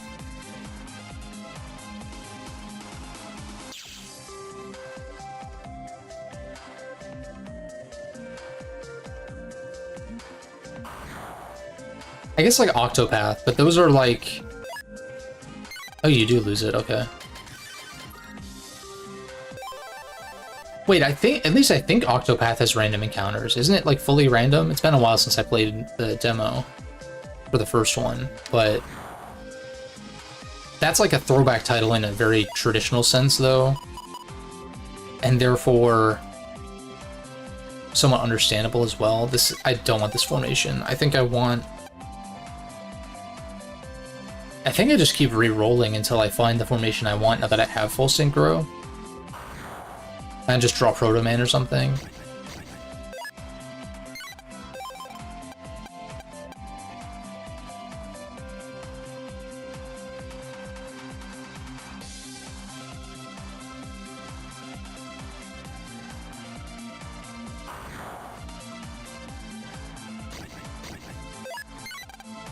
But I guess that's another case where I feel like Atlus more or less gets it right when it comes to how encounters are handled, be it random encounters on the PS2.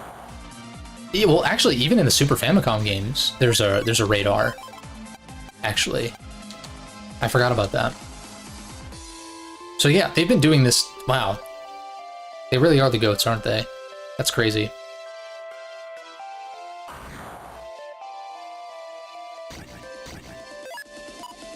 But yeah, whether it be the radar thing that they did from the early titles all the way through the PS2 generation, and then I guess starting with like Persona 3, well, would Persona 3 have been? I think P3 would have been their first at least the first notable title with enemies in the overworld. Because if Nocturne and DDS didn't have that, then I don't see why any other prior game in their catalog would have that. And like the Raito games are purely random encounters. I don't think there is a radar, which is like even more egregious because it's an action game. Like that's one of those things. If they remade the Raito games, I feel like in an action RPG, it makes a lot of sense to have enemies in the overworld. Like pretty definitively, Tails has been doing it for fucking ever. Among others, I feel like that's the way to go. It's a little jarring, I think, like more so than usual to have purely random encounters in an action RPG.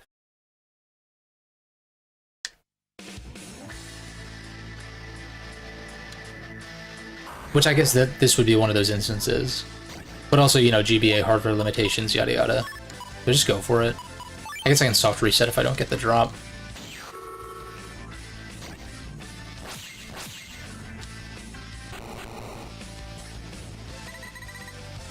Yeah, nice.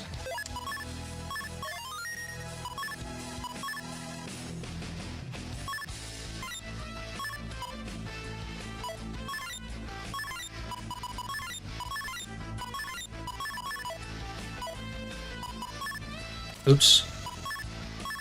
Yeah, I haven't done very much PvP. That's why my rank is so low.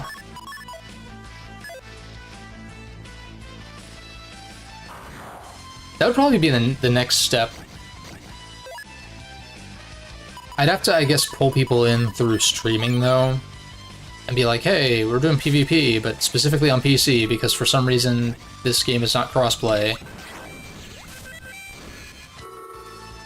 Oh, I forgot it does this on objects.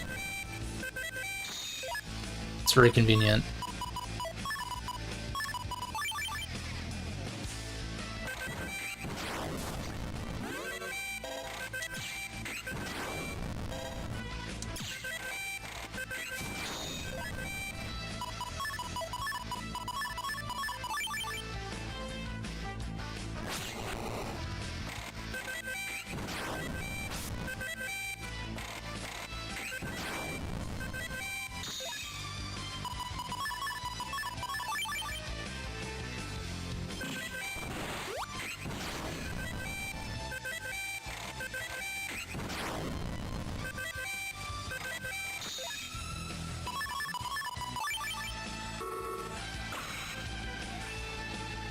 Nice.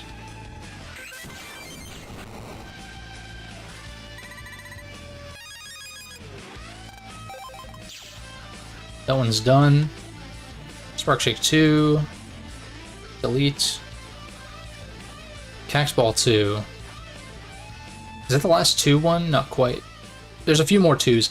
This is the last, like, full rank 2 Program Advances Cac Dance 2. But then I need 2 more Can 2s for football. And then I need Time Bomb 2H. And I think that's it.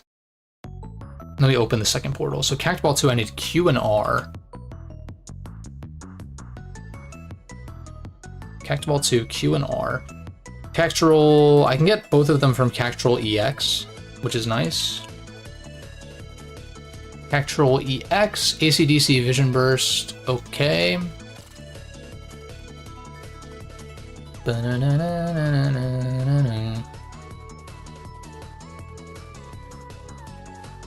Yeah, moral of the story. I guess yeah, you know what I mean when I say that, but it's like the gist of the story as far as random encounters go is like, if you're gonna do random encounters, some kind of radar is appreciated. If you're gonna do enemies in the overworld, make sure that it doesn't trivialize your dungeons. That's why I genuinely think that an SMT6 should have a hybrid of both. I think that would be so... I know some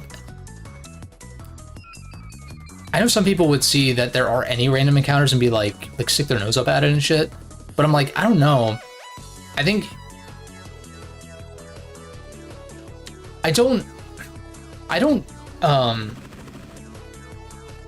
what's the word? I can't think of the fucking word.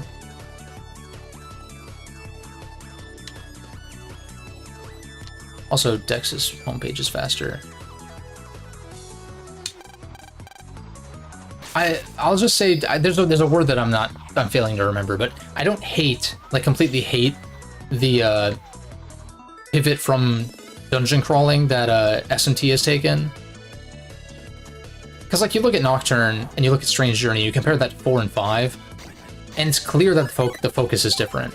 4 tries to do dungeons, but like I just don't think they're that interesting. 4 is like really an entry point. It's weird. 4 is like an entry point SMT game, but it's also like so unrefined and unpolished that like I'm surprised at the amount of people that that started with it that absolutely love it. I guess if you just stick with it, then sure.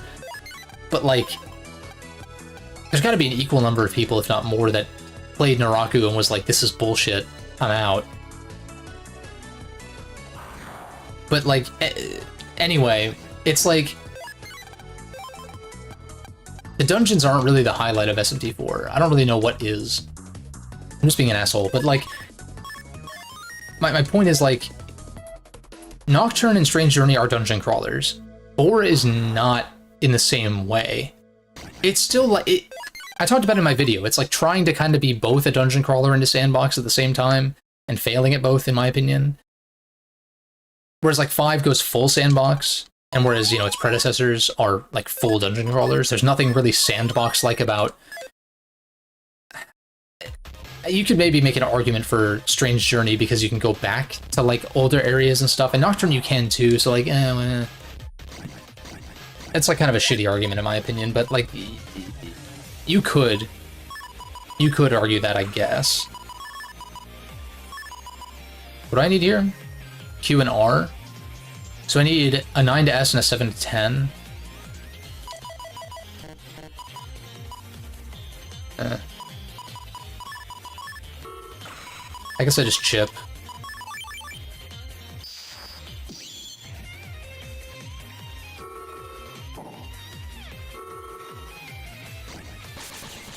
But yeah, like I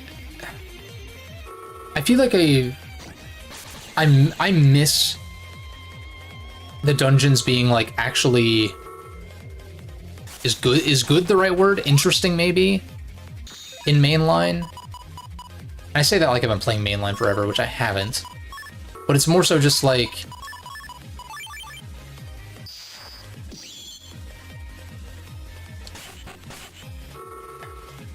it's more so like, oh, why'd you move? What?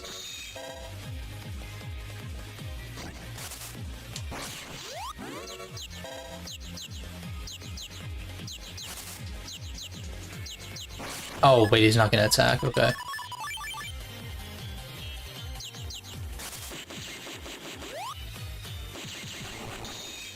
My point is just that I think that, nice, I got one of them. Now I just need a 9 to S.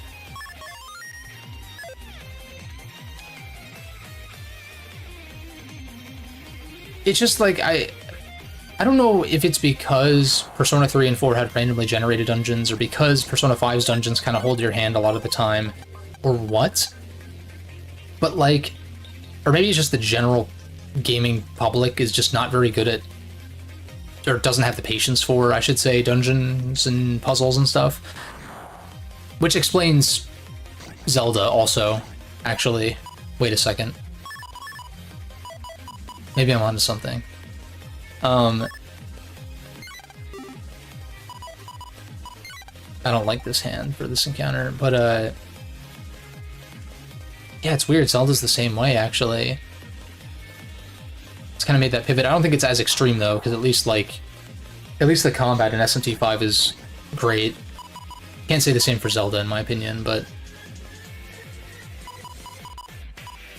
it's like, excuse me, if you just clumsily picking up a metal rod and throwing it at the enemy isn't what I would deem to be like fun and engaging combat.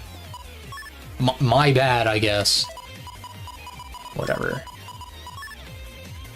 This is shitty. I could triple delete though, if I set it up. I actually think it's better to number soul here. Maybe even just throw this one out for chip.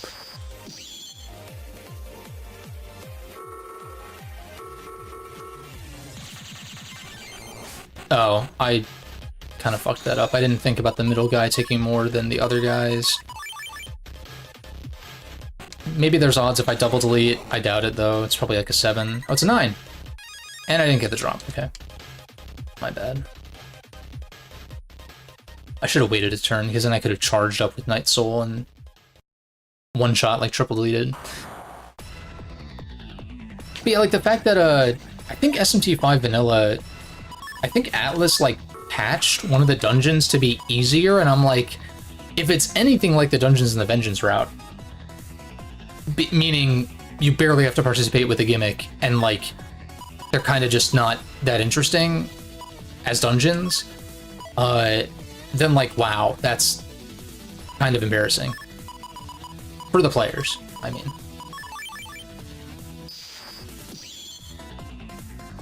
Also, I didn't actually want to area grab here, I don't think. Well, no, this actually works. This is fine.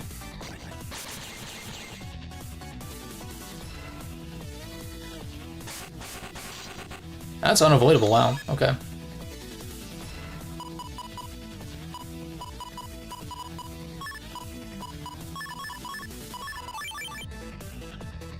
I don't know if this is going to work over 2 turns or not.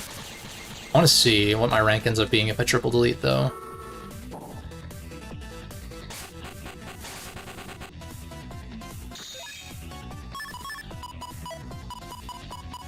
Oh, I guess this will guarantee it.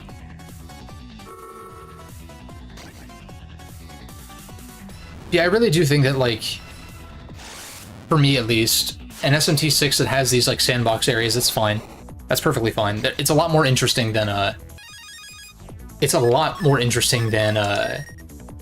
the overworld and the Vortex world in Nocturne or something. That's not what makes... The overworld stuff in Nocturne is not what makes it great. That's just, like, interstitial shit in between, like, the actual interesting stuff. So you want to turn that kind of stuff into more SMT5 style, that's fine. But then when you put us in a dungeon, it's like, can this be something that at least makes you think? I think Nocturne's puzzles at times get a little too obtuse. Or at least for me, like, some of them were really, like,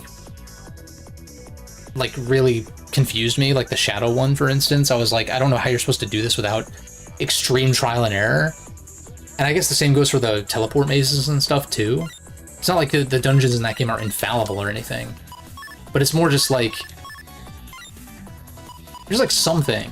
Even, like, Zelda level or something. And I think Zelda's dungeons, in certain games, are actually quite excellent at times.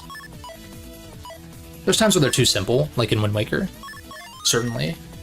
And, like, the early dungeons in Ocarina or something like that, yeah. I'm even at the point where Majora's Mask's dungeons are, like, not... Are, like, kinda trivial. At least the first few. Without even really, like, memorizing them, per se. It's just being smart about how you maneuver them and stuff, but...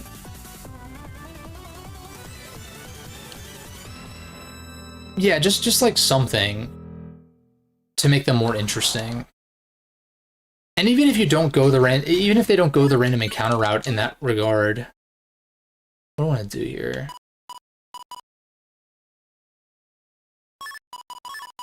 Even if they do enemies in the overworld, it needs to be integrated better.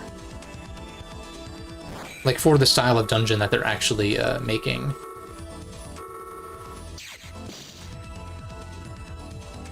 Because, yeah, it's not like I hated the dungeons in SMT5, but... They're really underwhelming. They really are. So it's almost like if you're gonna have dungeons, can they be, like... interesting? It's like what I've said about storytelling. It's like, if you're gonna make the story in the game a focal point, then, like, can you make it good? That'd be nice. And that's also that's not really a jab at SMT5 specifically. I think there's room for improvement on the storytelling front for sure, but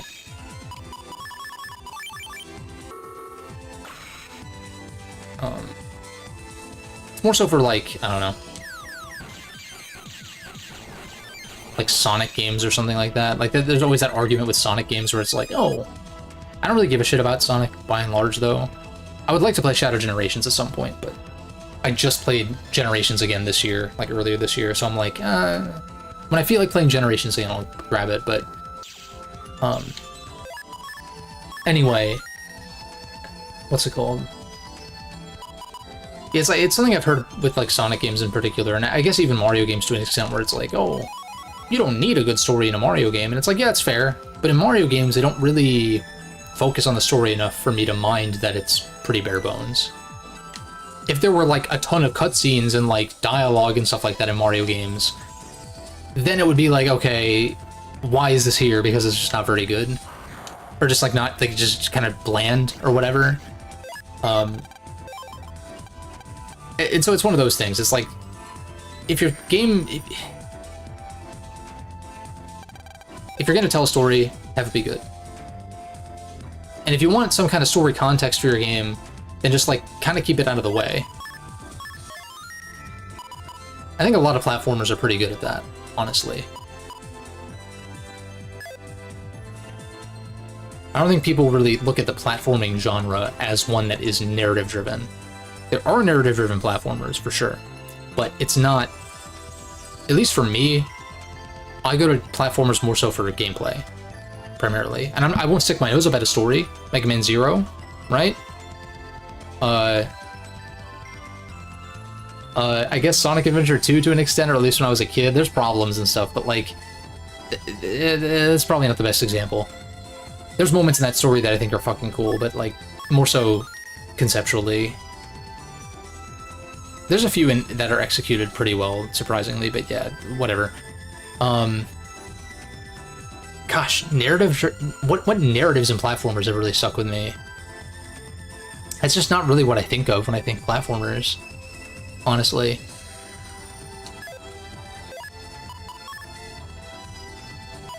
Hold up.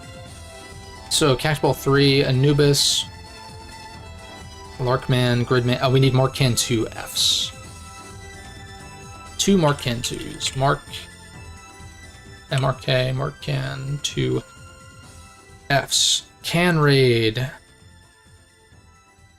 End Area 1 GMD, or Can Raid, rank 7 to 10. What is less tedious? I guess Dex's HP just has these guys, and they're pretty common, so we'll just do it that way.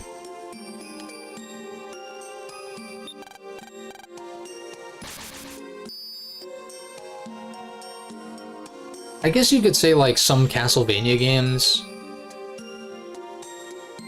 but even then,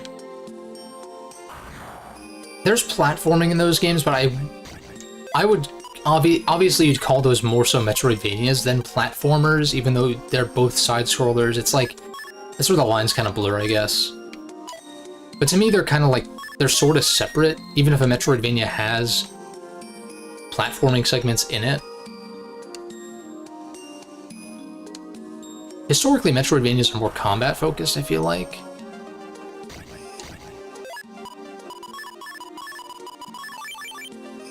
Than like pure platforming. It's more so like the platforming alongside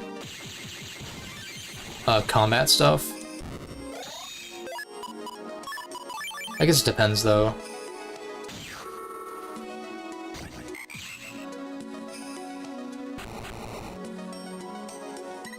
I think Metroid games do a good job with, like, movement tech, as far as the platforming is concerned.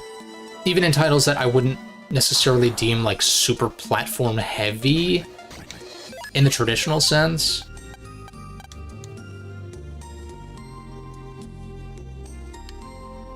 Like Metroid 1, it's like most of the platforming you're doing is just in those tall shafts where you're just, like, going back and forth.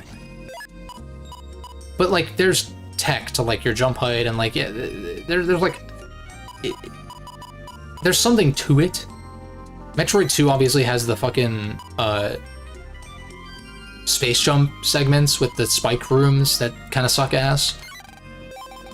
That's more so because I suck ass at using the space jump in that game, but it's not really something that I want to get good at particularly. But I wasn't familiar with Metroid 2's game until I played it.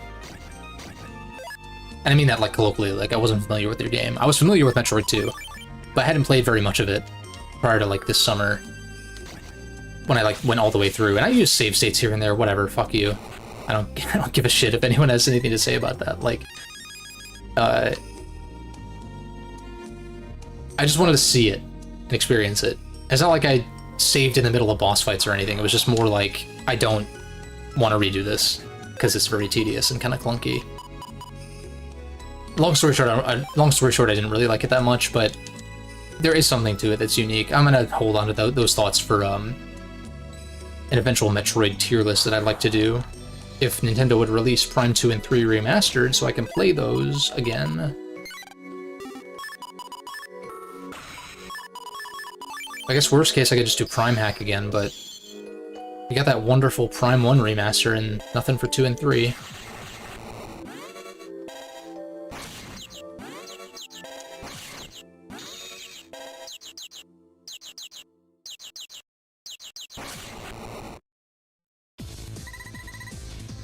Sucks.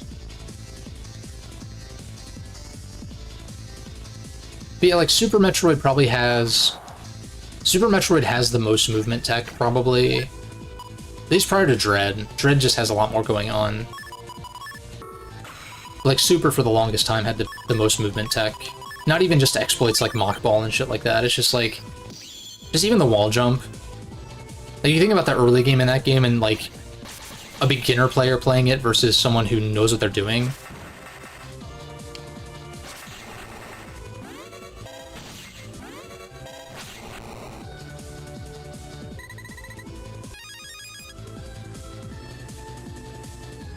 And you could say that for a lot of... You can say that for, like, pretty much any Metroidvania or platformer, obviously, but... It's like, to what degree, you know? I think the disparity between, like, platforming around in Super Metroid as a first-time player versus someone who's played it multiple times is like a stark contrast. I prefer playing it with Redux with the heavy physics anyway, but yeah. And like, you know, Fusion introduces the ledge grab, and Zero Mission also has the ledge grab that you unlock. Stuff like that. So like there is some of that in there. I don't even know why I'm talking about this. I guess I'm just saying that while there are moments of platforming tech and like a skill ceiling in that regard in like Metroid specifically, I don't think I tend to not think like pure platforming or like platforming as a focus in Metroidvanias. It tends to be more so, like I was saying, the combat. And in Castlevania, that's certainly true. In the Metroidvanias, I mean. I think there's a clear distinction between the classic Vanias focused on platforming and the Ega-Vanias, I guess if you want to call them that, focus on combat.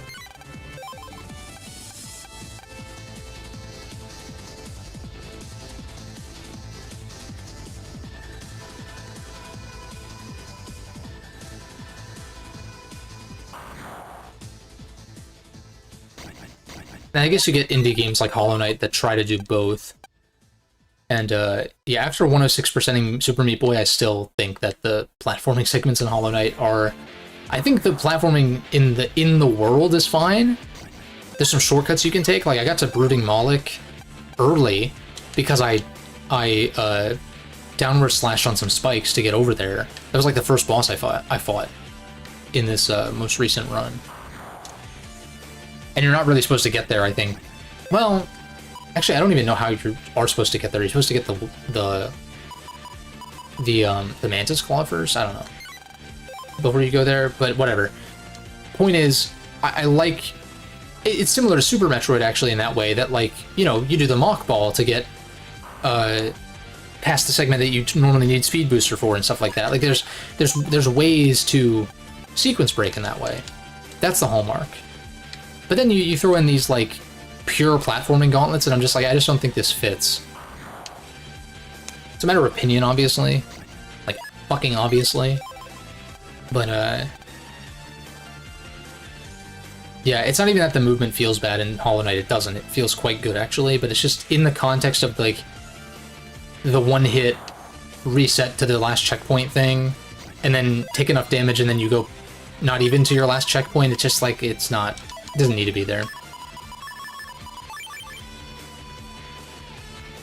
Also, I don't know why I'm going so hard. I don't need a, I don't need an S rank here. So in fact, I think I just... wonder if this is going to be slow enough to get a, like a 10 or something. 9. Dude, maybe I'm better off GMD farming, actually. End area 1?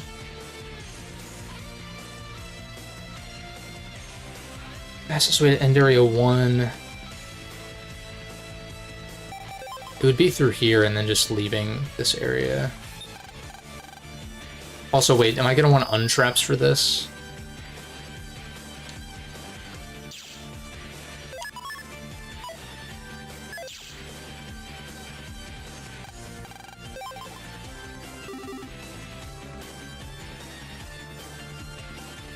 It's pretty annoying. Forget if you sell them. No. Guy on the ship.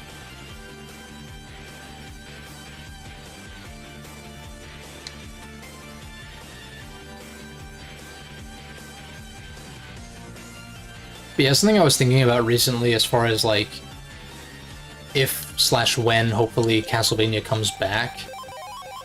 What are they going to do about the combat? Because I just don't... I don't think the jump and jab thing is, like, if it's a smaller budget title or a remake, I guess, that could work fine, but if they're trying to, like... I don't know what the fuck Konami's going to do, because Konami's weird. Nintendo's weird, but, like, they make great games, so Dread... like, that turned out great. I guess if Mercury Steam gets the reins on Castlevania again, I would actually trust them this time, because Dread is so fantastic. It's like, I get that there might be a little bit of a trepidation from Castlevania fans because of that, but it's like, time is a thing that passes, and things change, so... you can't expect that they would do this, that the same result would happen again. Assuming they had, like, good direction from Konami. If Konami was like, hey, make a shitty Castlevania game, then, like, if that's the mission, then whatever. I don't fucking know. I haven't played the Lords of Shadow games. I can't speak on them personally, just based on what I've heard. It's just like kind of mixed. At best, it's like a mixed reception. Also, where are the GMDs here? I don't need... dude, this might actually be not... it's one of the more annoying things. Maybe I'm better off just grinding Zenny and buying them. 7k Zenny per. I need 2. I kind of wanted to avoid that, but...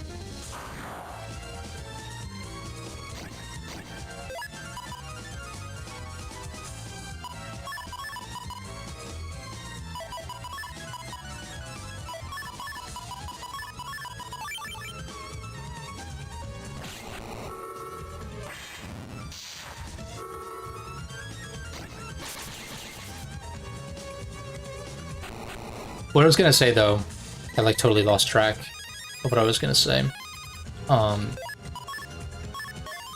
I was gonna say, though, is, like, I feel like you look at the indie landscape as far as Metroidvanias are concerned, and you look at how many different approaches to melee combat in indie Metroidvanias there are, and I think I feel like a bog standard Castlevania game, while I would enjoy that fine, and I'm sure that a lot of longtime Castlevania fans would be more than content with that, I feel like you would need to do something more with it, to a certain extent. I don't know what that is. You don't want to stray too far, obviously, but, like... and I'm not saying that the other Castlevania games don't have depth to their combat mechanics, but like a lot of it is like equipment setups, right? Like Shield Rod or whatever in Symphony of the Night. That's not really... I guess there's some cases where it does change the way that you're playing, but for the most part it's jump and jab, right? Or crouch and jab, or like whatever. But you're pretty much always just jump and jabbing to like avoid landing lag, or just like lag on your attacks in general. That's fine. I enjoyed that fine. I had a blast playing the DS games and stuff. But does that work if you're trying to sell... Oh, nice. Does that work if you're trying to sell a new Castlevania title in 2020, whatever it is? I don't know. If the budget's low enough, and you're not... If the budget is low enough, and Konami isn't worried about making, like, selling millions of copies in that case to make back their...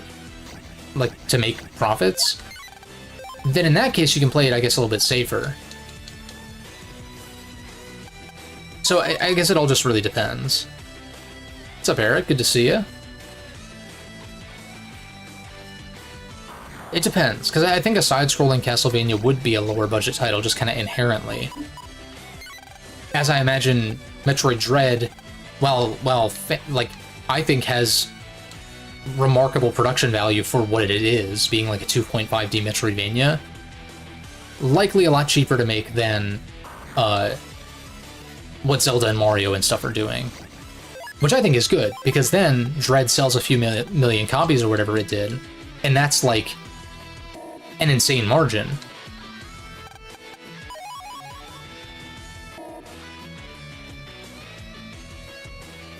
And I think that might also be part of the reason why...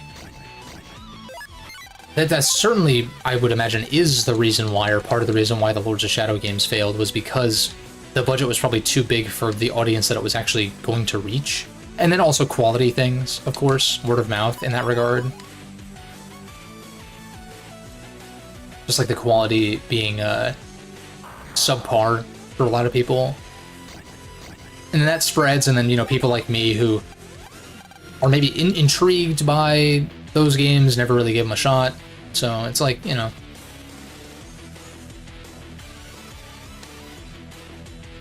And then I think also you gotta consider how big the Netflix series is/was. I don't actually know what that metric is, but that's no doubt brought in new people into the fold.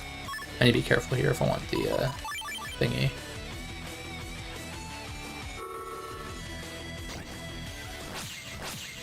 And then also just similar to how Metroid Dread's reception was, the fervor around, oh, Castlevania's back. Even people who weren't around for the older Castlevanias, or people who haven't played a Castlevania, if they're in the single-player gaming sphere, they probably have at least heard of it, and therefore it's like, oh, Castlevania's back? Like, that's a thing. That's a thing that would... You know, it's part of the hype cycle, or whatever the fuck you want to call it.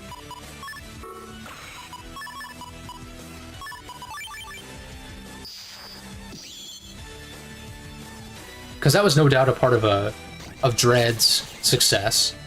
Obviously, part of that is just like quality in general, and I fucked it up. Why did I do that? Oh, saved. Oh my god.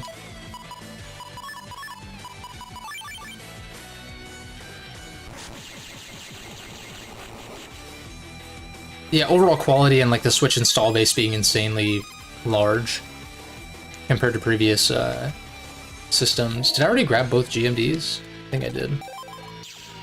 It turns out I don't need untraps, so I'm not going to use them. And these battle GMDs are helping rack up Zenny as well. In fact, I could go buy the second one if I wanted to. I'd prefer not to, though, because I'm so close to being done with the rank 2 chips that I need. But yeah, I think, in particular, I talked about it in those Igavania streams, and no one's gonna fucking watch this after the fact. It's gonna be buried in like a long-running playlist. But for those who are watching, I talked about, like, at least integrating... I don't really want, like, many, if any, Souls mechanics in, like, a new Castlevania, but the only thing that I would want is the healing system, like, healing actively. I think that is the thing that I most want, and most... that's, like, probably my biggest criticism of, like, the DS-Vanias, for instance, because a lot of the DS-Vania design... The DS-Vanias design-wise are great, in like pretty much all aspects, except going into the menu to heal. Like that's the only thing where I'm like, if this was something you had to find an opportunity to do in combat, that would smooth out the combat experience immensely, because it already feels super smooth to play in general. Now the response to that is just get better at the games and play them more, so that way you're not having to heal as often or if ever. Like that is a thing, for sure. Or like in Order of Ecclesia's case, the potions are so expensive that it's like, I don't think I used very many of them prior to the end game, because I just didn't have enough gold to like stock up. I guess that's another avenue. But yeah, having some kind of like refillable healing item, like I like that a lot, actually. There's one of the things about Dark Souls 3 that I really... 3 in particular, because that's the one I played, but it's like, that's the one thing about like Souls games that I really like. Like there's if I had to pick like one singular mechanic for other action games to adopt that don't have it, it would be probably that. Not every game needs something like that per se, but it's like better than going into a menu and like, I guess it depends, because like 7 Remake, for instance, you're like slowing time as you menu, so it's a little bit different, and you're like issuing commands. That is more acceptable to me, as opposed to like just straight up just going to the pause menu. Not a pause menu or a combat menu, but the pause menu, and going to your items and using them.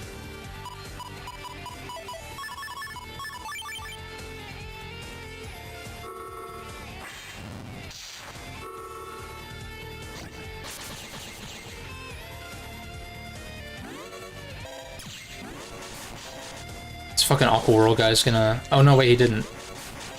Oh no, he didn't. And by that I mean he literally didn't.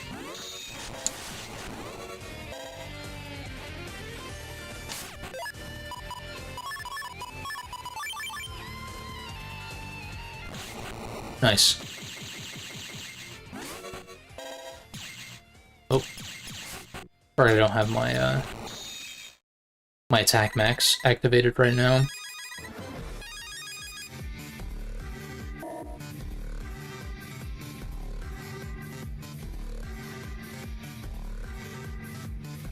But yeah, the whole, like, dying and recovering your currency thing, that, I think it worked fine in Dark Souls for the reasons I mentioned in the Hollow Knight video. But, you fucking asshole. But in a lot of other cases, I feel like in certain genres it distracts more than it adds. Like in Hollow Knight, it's like didn't ruin the experience because I just didn't die. I died a decent amount, but I didn't die, like, and lose my currency, maybe ever. Like, I don't recall that being a thing.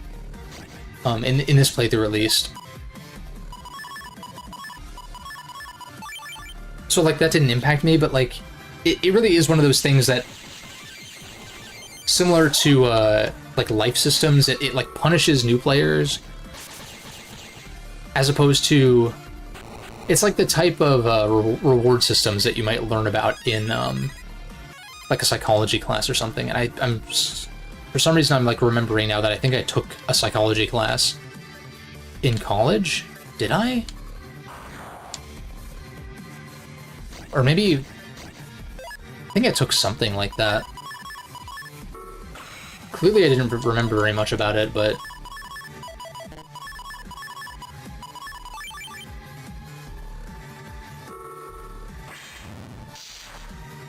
No, maybe it was like some other... I don't know what it was. But like positive reinforcement, negative reinforcement, shit like that. And it's like... A system that punishes new players is technically rewarding long-time players, right? Because you learn to overcome that, like, you know, whatever it might be. Like, you know, you memorize where the instant death traps are in Mega Man or something like that, right? You know where they are, you can avoid them. But that's more so a punishment for new players than a reward for... Like, it is inadvertently a reward for veteran players, but it's not, like... I prefer a system that is specifically designed to reward veteran players than the opposite.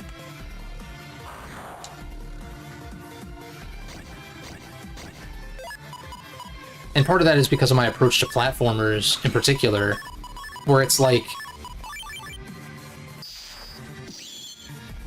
I don't necessarily need there to be difficulty modes per se, but and in fact, I might be in trouble here. Hold on. In fact, a lot of platformers that I've played don't even have difficulty modes, but it's more like, I don't see like getting to the end of a platformer as like, wow, that's a big accomplishment. It's like, no, was it fun? Do I think it was well designed enough for me to replay it and get better at it? Like that's the thing for me. It's like, I'm not inserting my quarters and being like, oh, can I get to the end? It's like, no, I know I can get to the end. It's a matter of, is this something I'm gonna want to do and like get better at as I like replay it? And if there's harder difficulties you unlock after the fact, great, even better, right? Like the Messenger is an example where it's like they have that crazy new game plus system in the Messenger, where like you take more and more damage like the more cycles you're on, and like your cycle ends, your run ends if you run out of currency, and the currency cost to dying like increases the more new game plus runs you're on, like stuff like that. That's a reward for people who are willing to master the game and want a challenge after the fact. But if the base game in the Messenger was as tough as like New Game Plus 3 or 4 or whatever it is, then it's like, okay, a certain crowd would be like, oh, well, getting to the end was the accomplishment, And it's like, yeah, but like, what about everyone else, though? Like, not every game is designed for everyone, but it's more like, I think having the entry point be like feasible and then having challenges and stuff like that for committed players on top of that is the way to go.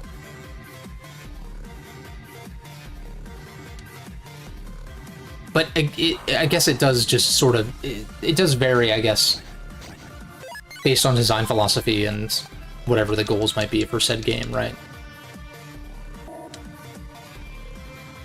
Because like Souls games, for instance, there's always that argument of like, oh, there should be an easy mode or whatever. And like, it's hard for me to say because I've only really played Dark Souls 3, at least to the end. But it's like, from what it sounds like, especially in Elden Ring, being given how flexible that game is with builds and stuff, it's really about what tools you're willing to use or whatever that determines the difficulty, rather than like they're necessarily needing to be a lower entry point. It's like that's what exploring and finding more powerful spells and abilities and summons and stuff are for. But I can't really speak to that because I haven't really played it. So, not yet, at least. I will. I will at some point.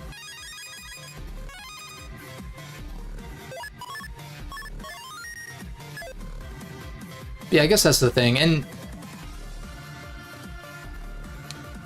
are there a lot of games that are put out that are quote-unquote too easy, maybe? Yeah, probably. A lot of them have difficulty modes, though. It's just a matter of most higher difficulties just being sponge enemies, like spongy health pools, which is not really the best way to go about it. I also don't really play a lot of those types of games that have those issues, which I feel like typically people are talking about, if not Sony first party, then at least games that are like in that vein, like very cinematic, very story driven, might have fun combat or like whatever, but maybe not like a ton of variance from playthrough to playthrough kind of deal. I feel like that's more so the issue than the difficulty like inherently being too low. I also say that as someone who hasn't played a ton of like Sony first party stuff.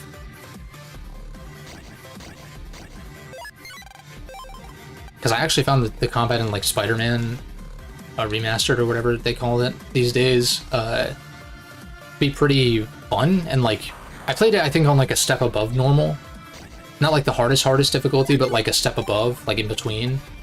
And I felt like I actually had to like be somewhat skilled at the combat to get through it. And at the very least, like use a lot of the tools and gadgets and stuff. Which, if I look at the Arkham games, which they do have a harder difficulty, but that's just... That'll change like some enemy encounters, but it's like turning off the counter indicator. And I played through at least Asylum and City on hard mode. I just found it to be more annoying than anything without the counter indicator. And plus, I don't really like Asylum's like last third. Like the last act of Asylum, I think, just kind of falls apart for me. I played it again recently too, and I felt the same way. Like the first 2/3 of the game, I'm like, this is awesome. And then the last third, it's like they just dump big enemy after big enemy, and I'm just like, I just don't really like this that much. I think the Arkham combat is fun, but like, I don't feel as incentivized. I guess when I went back to them more recently, I felt a little more likely to experiment with gadgets and quickfire stuff, but yeah, I don't know.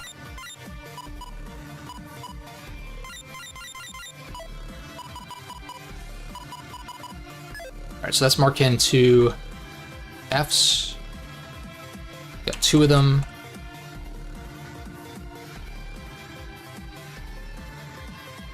And Time Bomb 2H is the last rank 2 one. How long am I going for? Okay. Okay, this might be a good last one to do.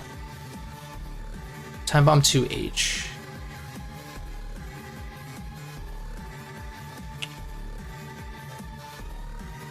I don't mind if a game pushes me on a first run, but it's like,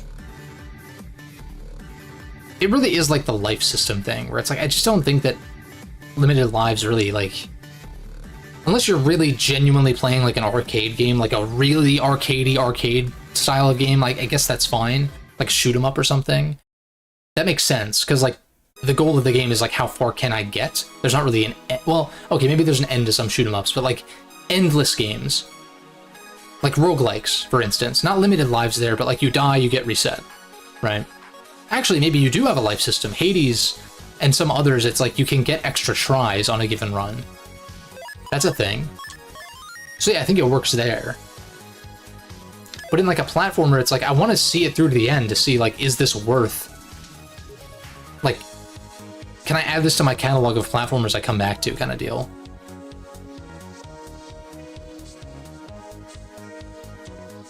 But I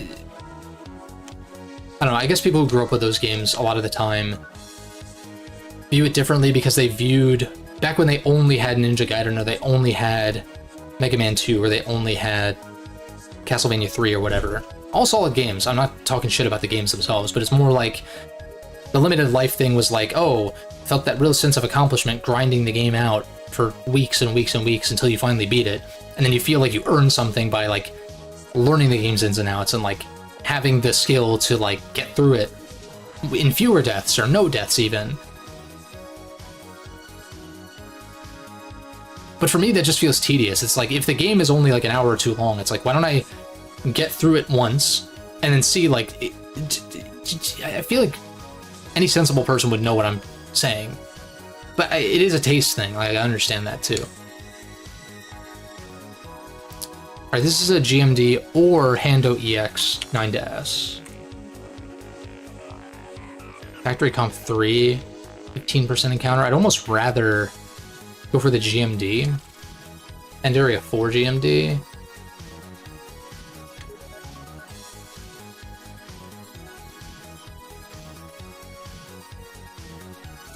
But that's why I like that, like Super Meat Boy, for instance, why that game works for me so well is like, can you imagine Super Meat Boy with limited lives? Oh, here's a beautiful example, actually. The fact that I'm going for the Deathless World achievements in Super Meat Boy, which I'm probably not going to do many more of them, at least for now, but like the reason why I went through those is because I like the game so much already. And get this, Super Meat Boy doesn't have a limited life thing when you're like playing the game normally, but get this, I played it, weirdly enjoyed it, even though it kicks your shit in. At least when you're first starting to play it. I'm getting better at it. And so I'm like, okay, doing any given world with no deaths, that's not something the game is forcing on me initially. It's just something that I'm like striving for after playing the game all the way through. And part of it is because it's an achievement. Like, I would not attempt it to that same degree if it weren't for the achievements in that case. I'm not an achievement hunter, but I'm not like so caught up in it that it's like, oh, I'll only play the game if I can, whatever. It's just something that I like to do if I think it's feasible. But, yeah, that's a beautiful example, actually. Oh, fuck me. Damn it. The only reason I was fighting this thing was because of the battle GMD. Oh, well. But, I'm thinking about doing the Super Meat Boy 106% thing, maybe as an annual thing. Maybe even trying to do it in one sitting. Like, every time I've done it... First of all, the first time was botched because I lost my save data back on Xbox. And the second time I did it when I streamed it, took me like 15 hours, 6,400 something deaths. This time around, took me about 10.5 hours, and like 2,800 deaths. And so it's safe to assume the next time would be even fewer deaths and even faster. And like just the prospect of that, to me, is the incentive. Less so than just like beating the game. It's like, I know I can beat Super Meat Boy. That's not... At this point, that's not an accomplishment for me. It may be impressive. I feel like it definitely is, because that game's not easy. But it's more so for me, like, what do I get out of it, right? What do I get out of replaying this game in particular? Is it the story? Is it the atmosphere? Is it nostalgia? Is it efficiency in this case? There's any number of reasons. So it's like, yeah, if Super Meat Boy had a life system or something, can you imagine? Can you fucking imagine? And some people would be like, oh, just get good. Oh, you can't be in Rapture with only 3 lives? Just get good. It's like, fuck you. No, that's not how that works. Also, I need GMDs.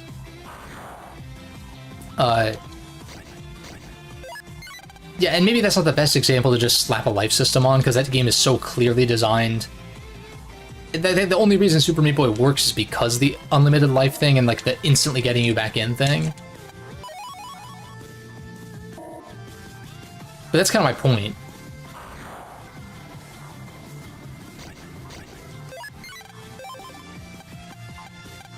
Especially because the limited life thing, as I was like initially getting into this conversation by saying, I don't know if that was comprehensible.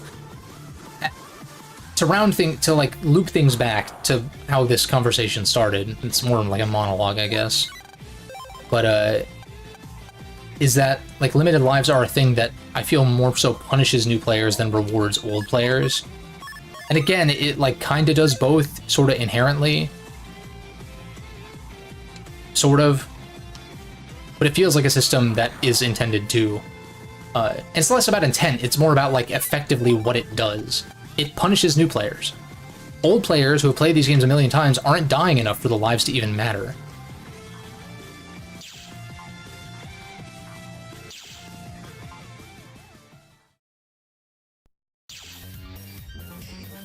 And that's all to say, that's my TED talk on why it's okay to use save states in especially older platformers, and you should not feel bad about it.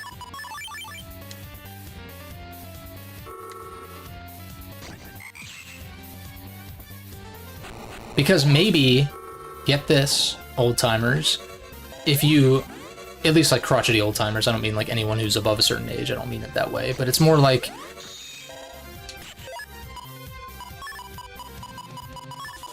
what was I gonna say? Tangents on tangents.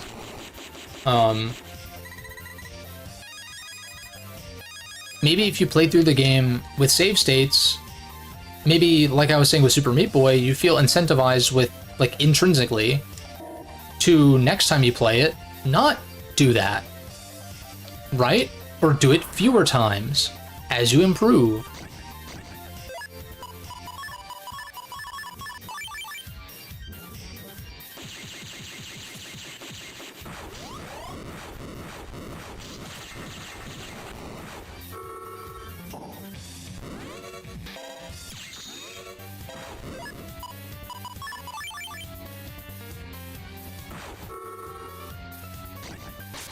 Also, I might have gotten all the GMDs here. I need to reset. But I keep getting these battle GMDs, so I'm like kind of just vibing.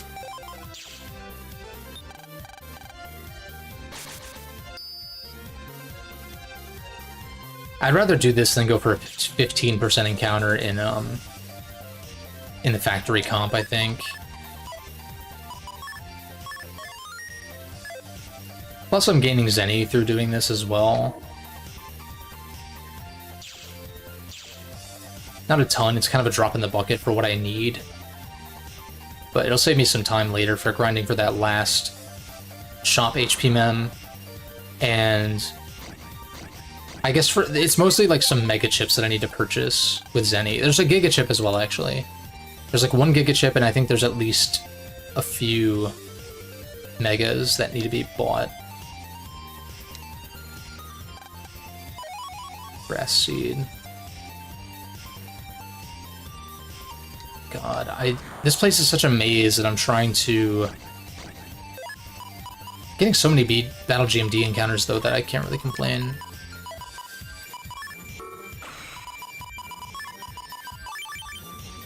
I meant to burn more, but I kind of fucked up. Misclicked a little bit.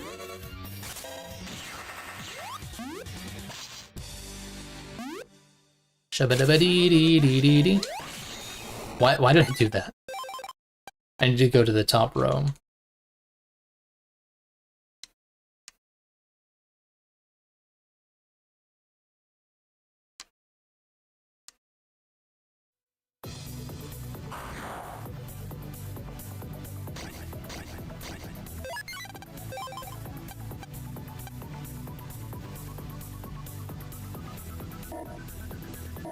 I don't remember where...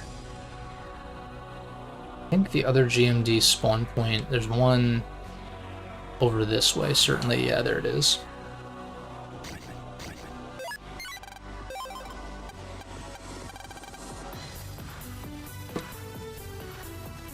Burn Jesus. Damn it.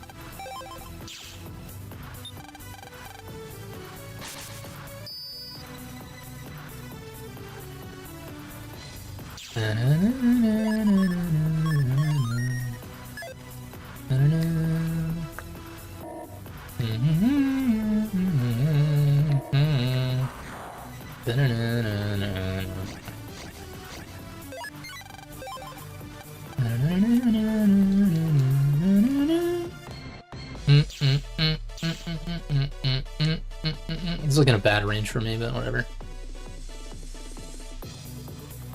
Especially because I'm talking so much that my throat's like kind of dry.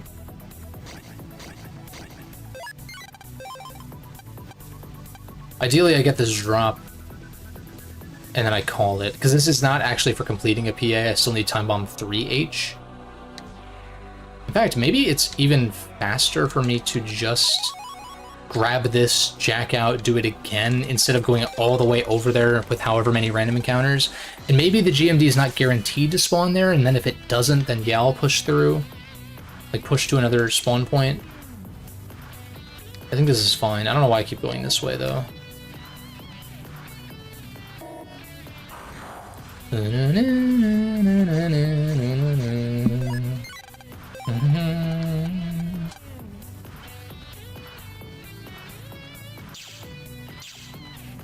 I guess interestingly though, that whole conversation is sort of an intrinsic versus extrinsic motivation, where the extrinsic motivated people, this might not line up one-to-one, but the extrinsically motivated people view beating a platformer like that.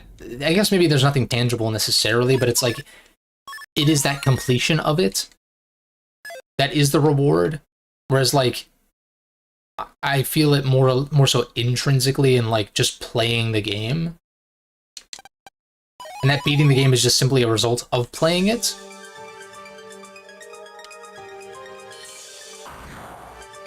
Because I don't know that I've ever...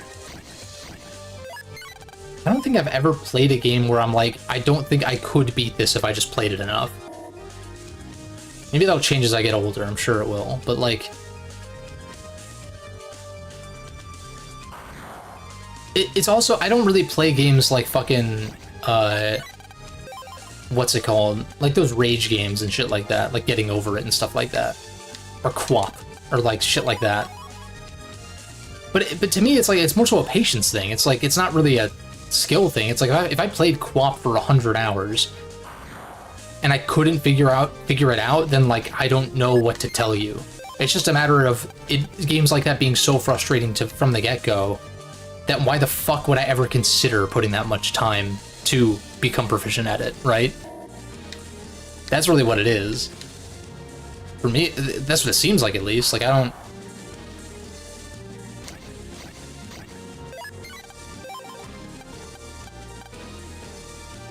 I've been too stubborn to, like, grind for final bosses in the past. That's been a thing.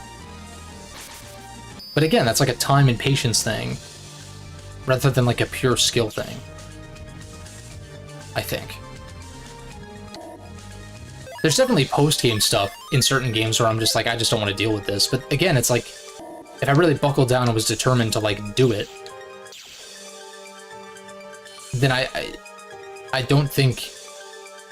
It really is just that willingness to like want to do it.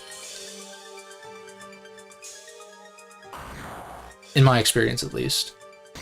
As far as the games that I, like, am interested in playing and stuff like that.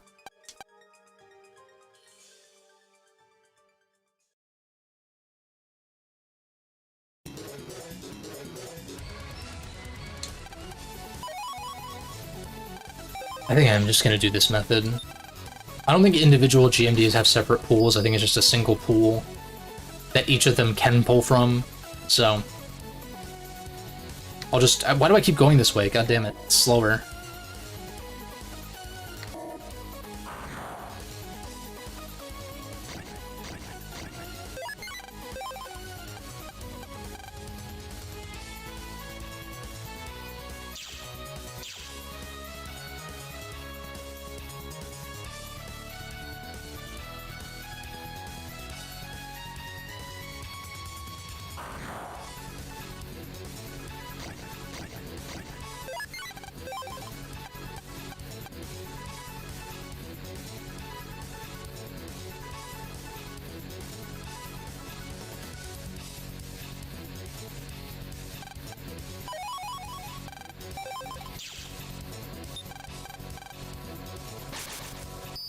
I wonder if I can view...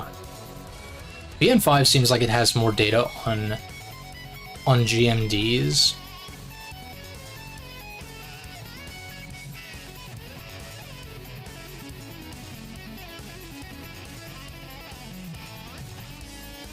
Does this have GMD data here?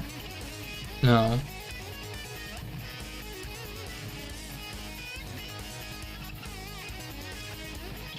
Okay, whatever. We should just keep re-rolling this until I get it, I guess.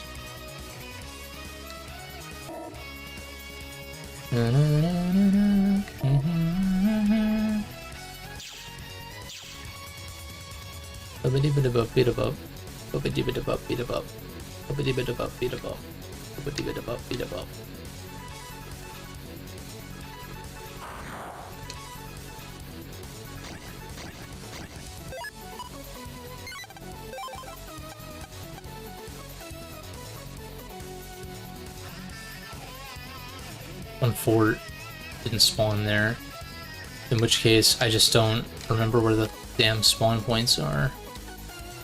There's one. In this game especially, it's like, if it doesn't spawn in... I think there's usually 2 spawn points that can...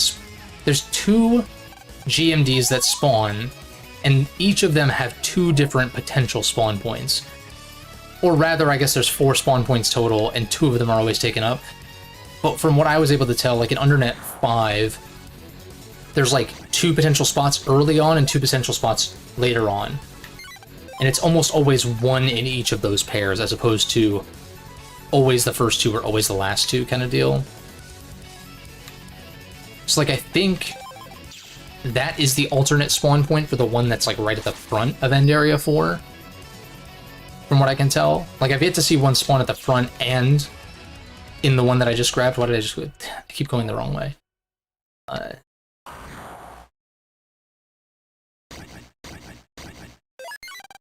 Yeah, I think I just go for the first GMD to not be running around in a circle, because I just don't feel like memorizing the other spawn points.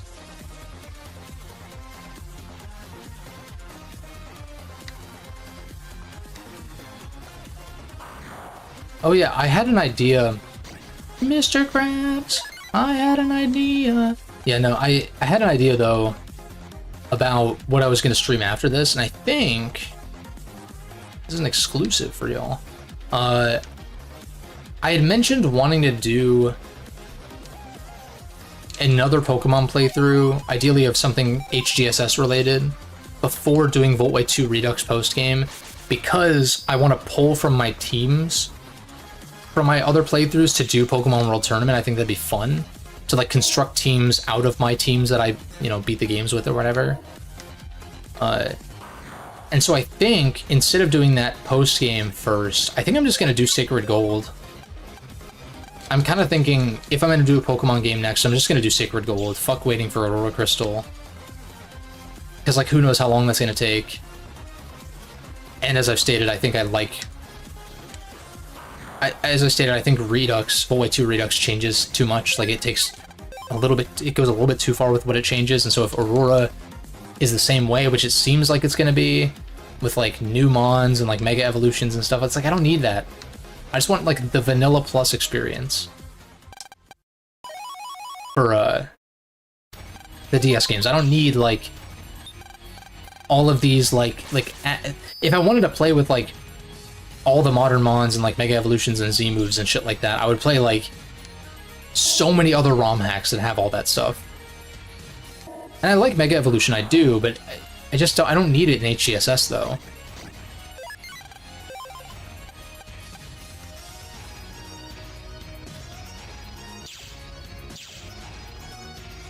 I just don't really want that. I think like what makes a lot of Drayano's hacks so good, for me at least, or why they're appealing to me, is because they are very much that Vanilla Plus experience. They're not really changing too much. And that's no shade to Aphex Cubed either, because like it's just like a design approach. Like it's just the way in which these newer hacks are being developed is just not to my taste, which is not the fault of the developers. It is no one's fault, really. It's just more so like it just doesn't line up with my tastes.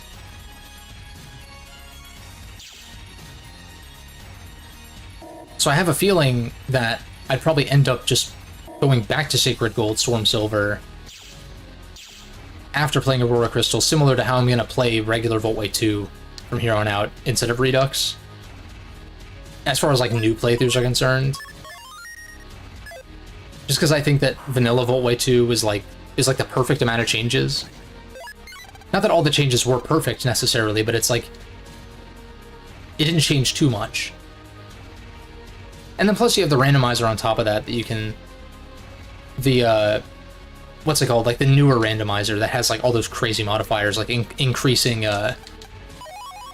nice, we got it, like increasing enemy rosters and stuff like that, up to a maximum of 6. So like you can actually just make it so everyone has 6, or you can just increase everyone by 2 or by 1 or whatever. I think you can, it's like a really flexible tool. It's really cool. Shit, I could even just play like vanilla Black and White 2 like that, which with randomizer stuff configured. Not even necessarily randomizing things, but just like you can kind of increase the difficulty sort of in a similar way there, like via the randomizer, which I think is more than enough.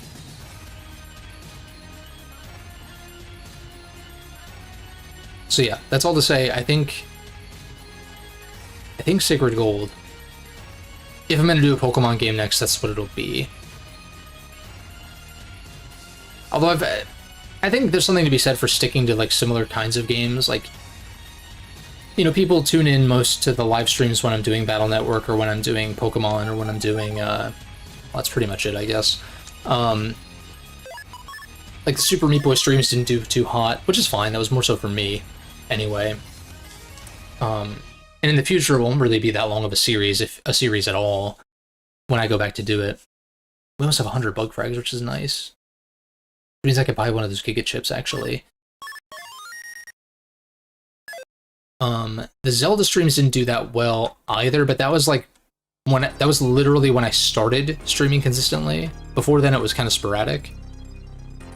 So I'm sure if I went back and I streamed certain Zelda games again, that which I will do at some point, then a vocal track. I'm not trying to. Yeah. My point is, like, I'd like to stream something different that would be appealing to people. It's just typically I stream RPGs, but like I don't always want to be playing. Sometimes I'm playing an RPG on my own time, sometimes I don't want to stream one or like whatever, which is what Super Meat Boy was kind of like a change of pace. I have some ideas. I may consider doing some of those. But for the time being, let me confirm that I marked everything off the list. So we have 19 out of 30, which means there should be 11 in the dock. 1, 2, 3, 4, 6, 7, 8, 9, 10, 11, perfect. Most of these are only missing one. I guess I can go open the third portal, but I feel like that's good progress. I mean, it certainly is, but I mean just like for today. Especially because there's some Mega Chips I want to get that,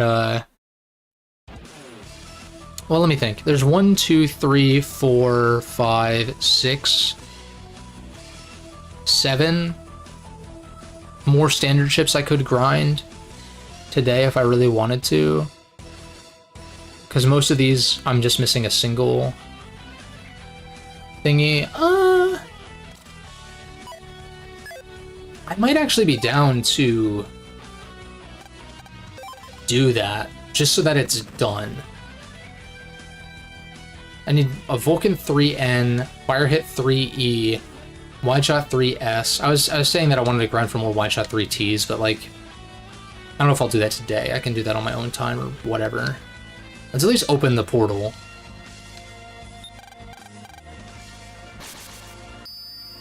We'll open the level 3 portal, so that's open. Because I'm thinking next time, maybe Mega Chip farming next time?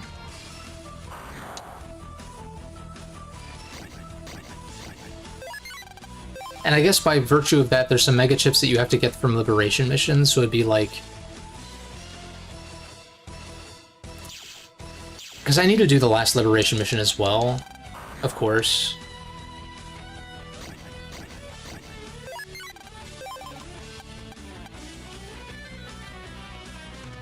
It's just, what, this is part 6?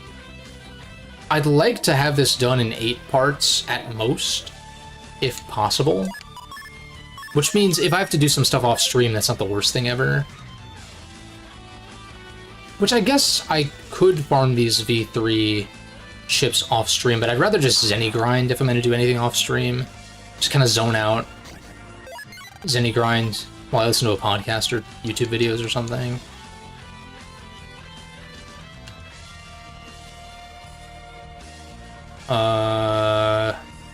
I've been through here a few times with the map, so I'm trying to see if I remember how to get through here.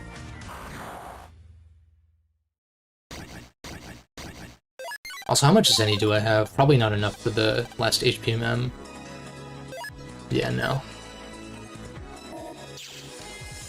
One of the HPMMs is locked behind having 3 Giga Chips, though, I think. And so one of those is 100 bug frags, and the other I can buy with Zenny. And then the other 2 are Nebula Gray, like Omega oriented or whatever. So if I wanted to get that second to last HPMM before doing the final liberation mission, I could do that. Although maybe doing mega chips would be better, like using those bug frags on the mega chips that I can spend them on. But I do have exactly 100, which is what the giga chip costs. It's like bug charge or whatever. So it is tempting. Or I grind an extra 10 I think I need for the 2 mega chips. Yeah, it's this way. The other way is the shop.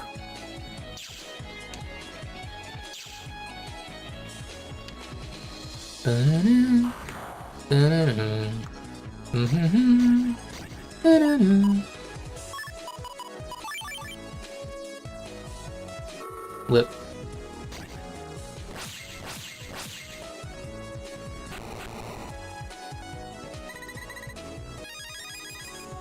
Oh, super lit.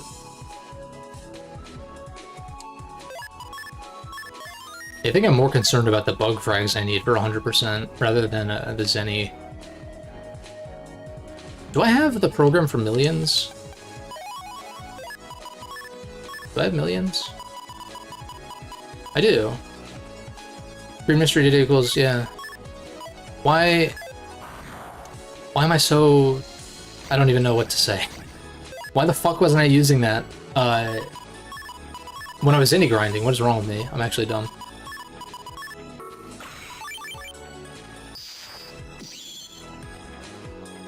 Okay, I really don't want this mystery data destroyed. I have to just stand here and take the punches, though, because otherwise if I go back to the middle...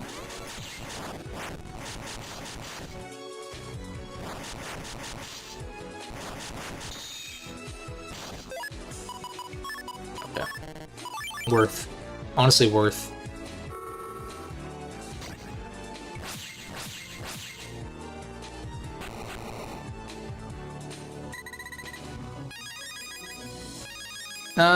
Okay, maybe not worth. That's just chip trader fodder. This is a mega. I guess I could throw the second one in my other folder, but well, for pulling PAs, maybe that would actually be good.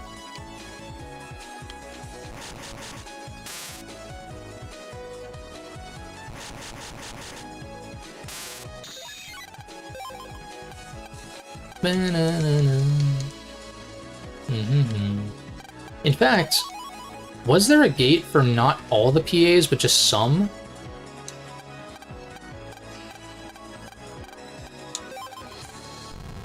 While I'm here, I'm gonna pull up a map first of all, because I just don't know these areas that well. Was this Nebula 4 would be the map I'm looking for. I just want to check the doors again to remind myself. This one is like 3 gigas, right? No, defeat your enemies. That's like, I guess, boss data, like boss ghosts. This other one, I'm pretty sure is 3 giga chips, the one that's north of me, so I'm gonna not test that one for now, because it's the HP mem. Also, I fucked up.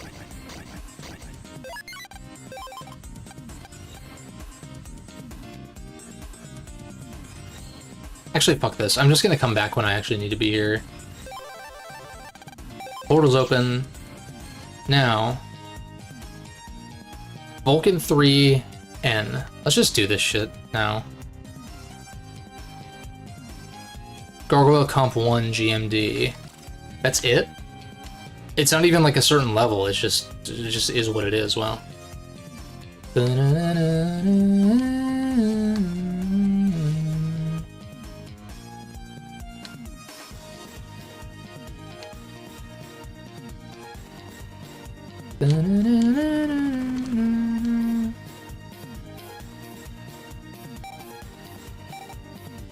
Gargoyle, yeah, I was like, another brain fart. Up we go again.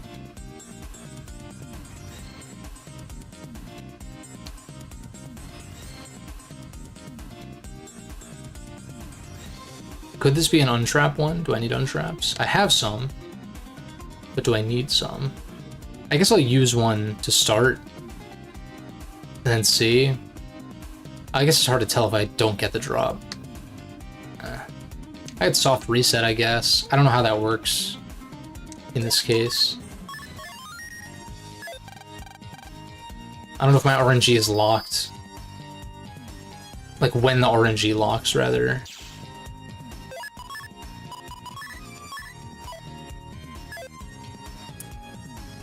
I'm pulling up a map for this. I don't really want to deal with it.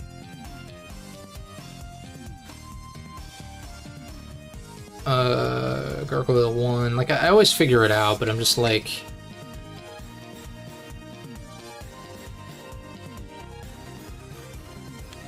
I thought so.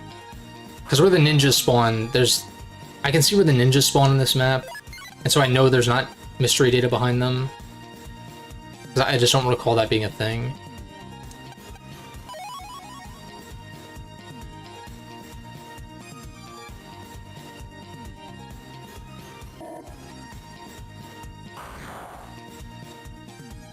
And also wherever the blue mystery datas are as well.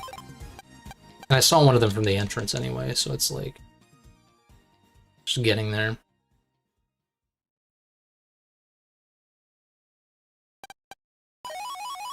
Lame. Am I looking for a Vulcan 3?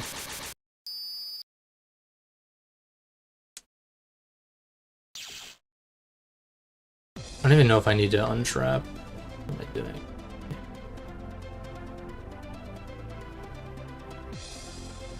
Oh shit.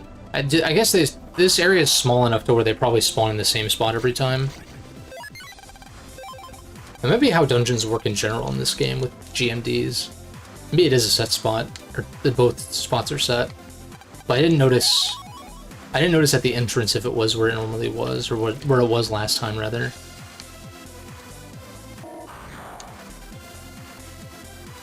Let's encounter rate.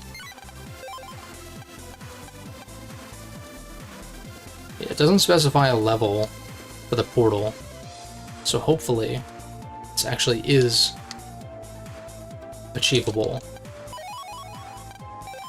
with the level 3 portal open and I'm not being lied to. Not that it's it's like the whole thing of like, oh, if someone's misinformed, is it a lie? Don't ask me. Okay, they do always spawn in the same spot, I think.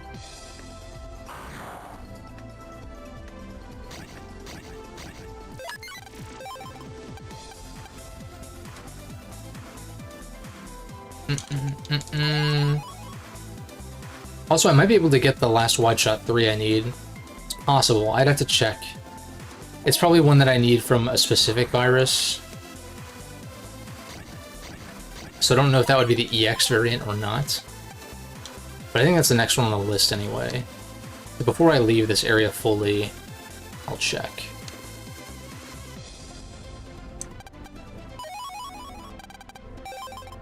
Yeah, we're getting recovery 80s on level 3, so I think it is just set.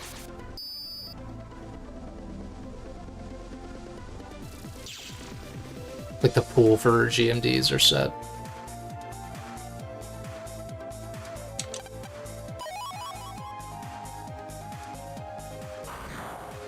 Is it faster for me to just get that first one like I was doing before? It's like I have to go such a long way to get that second one that I'm like, maybe it is faster to just do this. Feels faster.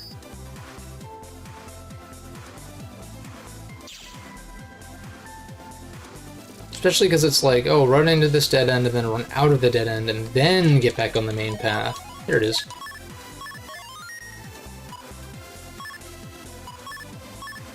If I can get the wide shot here, I'm just gonna get that and then we'll do both. The L's are in here, or sorry, they're in my regular folder. Yeah. L, M, N. I guess I'll tag one, whatever. Yeah, whatever. And then, which wide shot 3 do I need? I don't know, fire hit's the next one on the list, but I can skip it for now. Wide shot 3S. Wide shot 3S. Tark EX 9 to S. Is this a Tark EX? Why did I close the enemy tab? I think because I thought I was done. for tonight. Enemies, Tark EX. This website takes forever to load sometimes. I can just, like, get the encounter and find out. It'll be faster. Why does it take so long? It's a regular Tark. Okay. Pipe comp. Okay, in that case, well...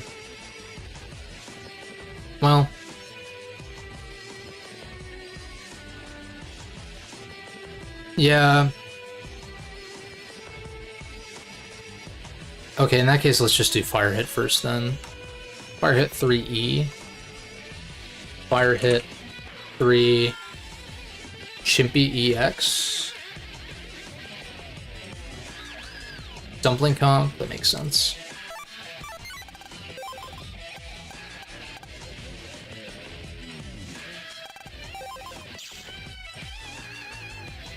Nine to S. Oh, S rank is 100%. It's not even a 50-50 without a collect.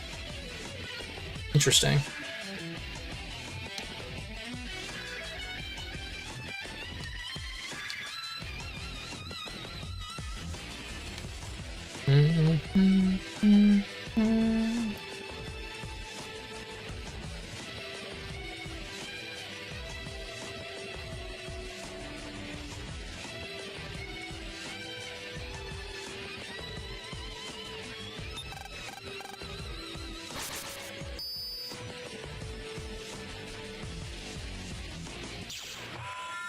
Alright, Chimpy EX. S rank is ideal. Oh! I thought I drew the PA for a second, I was like, oh.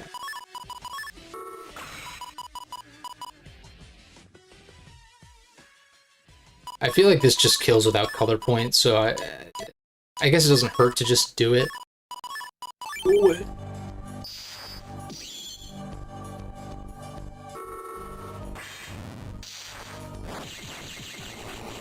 Yeah, I know it's not going to be an S rank, but at the same time... No, there is no at the same time, I'm kind of screwed, actually. Maybe I get a 10, and then... In that case, I think it would be the drop. Well, maybe... There's odds to get G from a 10. So we'll see. 10... Yeah, what did I say? That's probably just the drop for rank 10 for that. You really just want the S.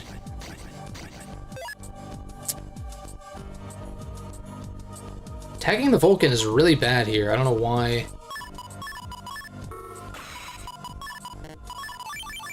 I'm doing that. Maybe I just go for the PA this time then. Fuck.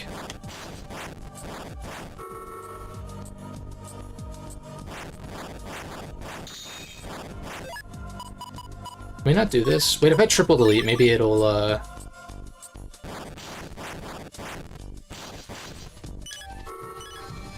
We'll see. It's kind of slow. It's also a triple delete, though, and I feel like that increases your rank by quite a bit. Nice. Got it. I'm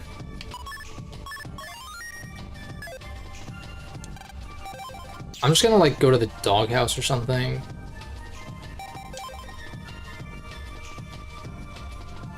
Because I have the Vulcan one in my main folder, I don't want to put these fire hits in my main folder if I can help it. Wouldn't be the worst thing to just reset it, but I'm just like, I don't feel like it.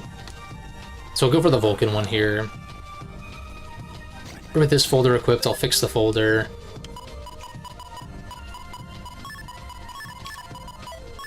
Yeah, I guess Number Soul's good for next turn.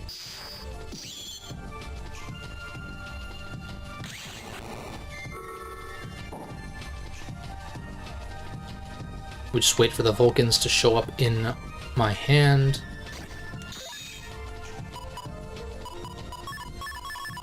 Just burn a bunch of shit.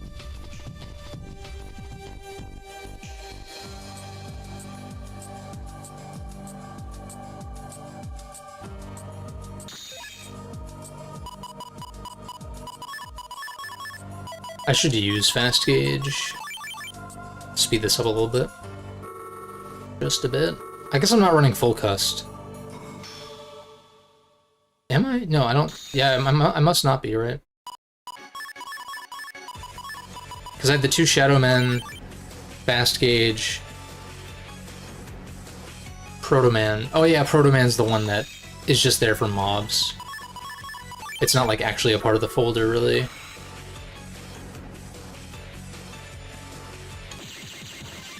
It is simply there because it's good for mobs.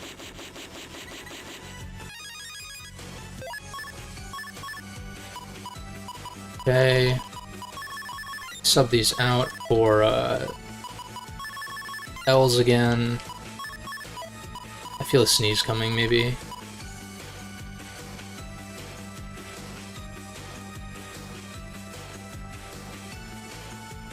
Got it.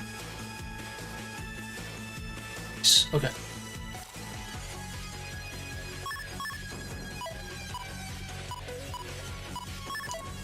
Now I put the fire hits in here. Fire hit 3, EFG.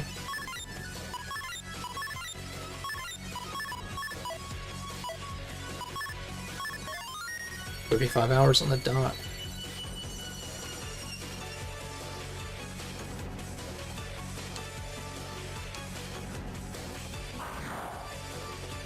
Boom, boom. Boom, boom. I didn't equip it. Whoops. Boom,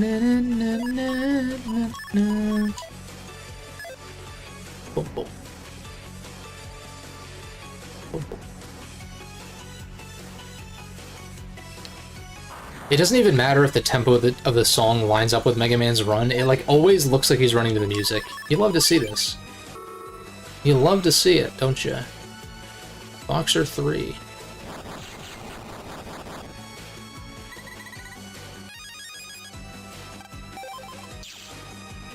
Alright, 2 more off the list. Infinite Vulcan 3, Boxer 3. Done. Wide Shit 3S.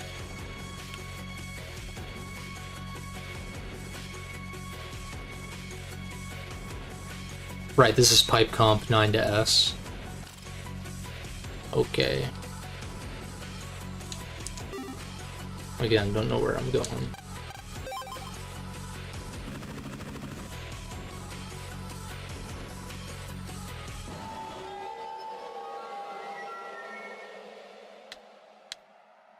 Yeah, so I guess an S rank appears to be 100%. Depending on the formation, obviously, but we'll see.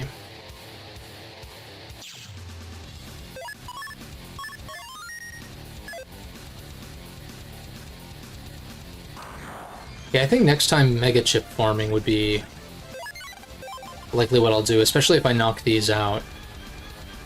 These, like, non-Mega Chip ones today.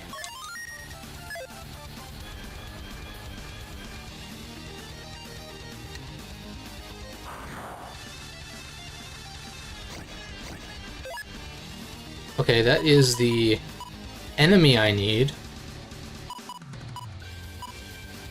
The only problem is I can't quite double delete, even if I got them both next to each other. Right, because this would be 160, it'd be 320 then, if it hit twice, like if they were next to each other and Proto Man hit both of them.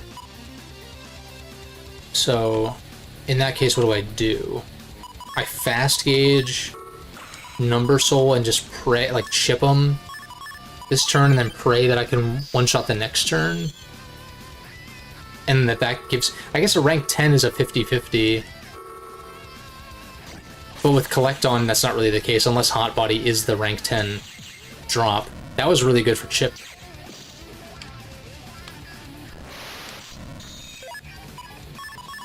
Oh, lit, this kills. This overkills, actually. So it's probably a 10 or a 9. It's a 9. It's Hot Body. That sucks.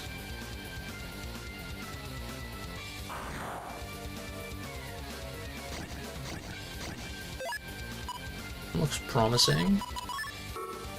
Especially by triple delete. Save the color point for after this turn.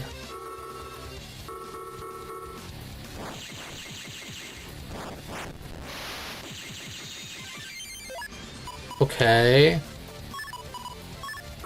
This hand, they just want me to air hockey here, don't they? Okay, I mean, fucking if you insist, alright.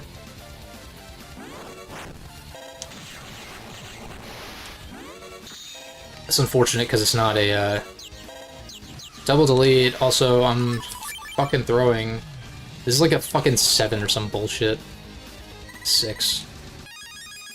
Another T. I mean, I was saying that I kind of wanted those, so yeah, I guess not the worst thing ever. How many do I have? 2? If I get 4, I would actually run that. I think. What were the other T chips that I wanted to run? I guess like Tomahawk Man and Toad Man are options. There's better Mega Chips to run, probably, though. Probably, he says.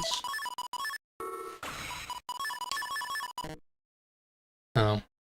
Well, how much does this do, anyway? 45, 55, 65, 75, 85 each? So, like, yeah, it's not even close to actually killing. So I just use this for chip, then. It's so shitty. I guess because this is a 100% drop, I could re-equip Custom 2.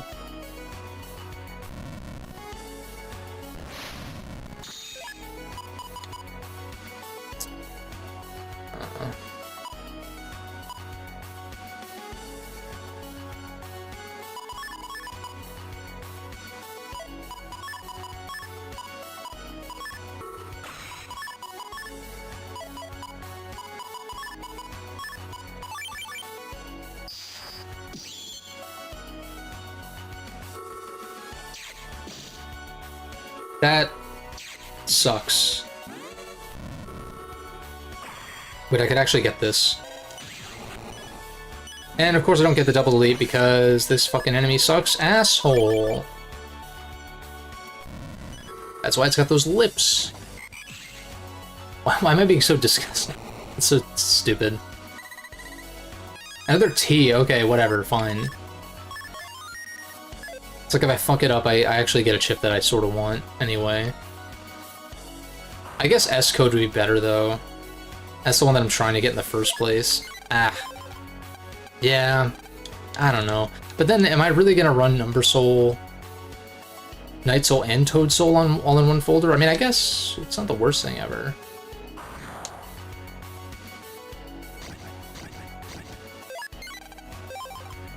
Not the worst idea. I should, reset, though, for health.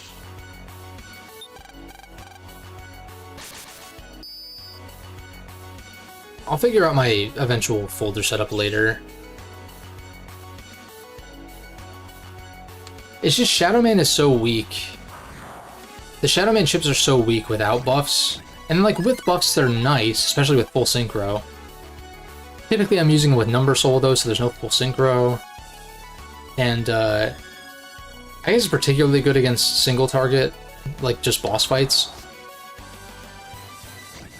But even then, what's the most you could do? 45 plus 40 would be 85 times 3, which would be what, 170, like 250? It's not really that, or 255 or whatever it is. It's not really that good, actually. Considering all of the, yeah, I think it's actually kind of ass. Even against boss fights, now that I think about it. Shit.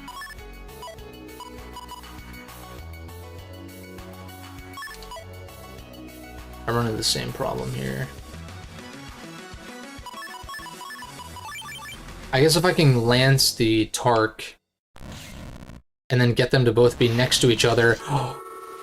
It's a double delete in the first turn. Maybe. A 10?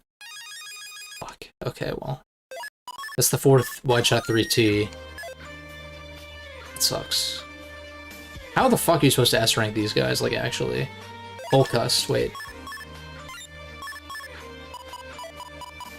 Why am I not running Full Cust? I don't know.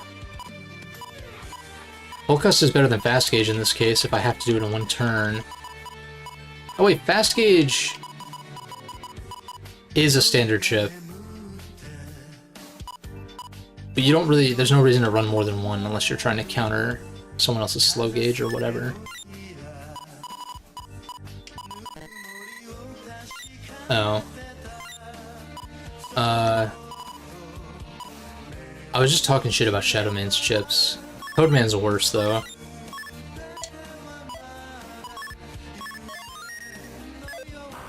Another vocal track that's gonna annoy me with the fucking copyright shit, probably. Fuck off. I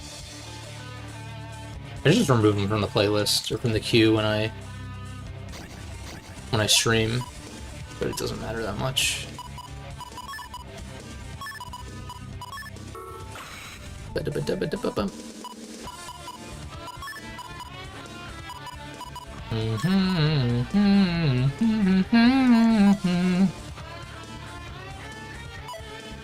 guess I can Shadow Man chip.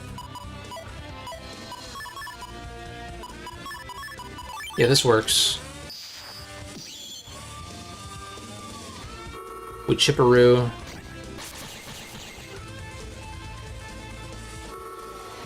I guess I want to area grab so that way the Metagel doesn't do as much. I don't even know what I expected, I guess, from this hand.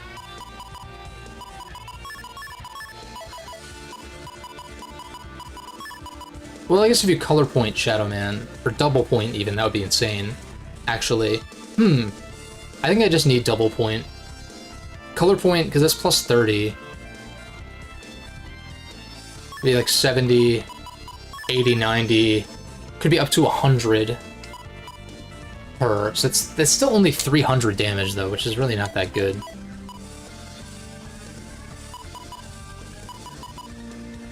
It's kind of shit, actually. I think I just go all in with the Super Vulcan and just like have hope that Meteor Guy like actually fuck you, what? It's still gonna be like it's fucking 9 or something. 7? You serious? Oh my god, dude. If I full cust into Chaos Lord though, that's it. So maybe I just go for that instead of trying to like set shit up and chip. I just straight up full cust, burn 4 chips, and then pray for Chaos Lord.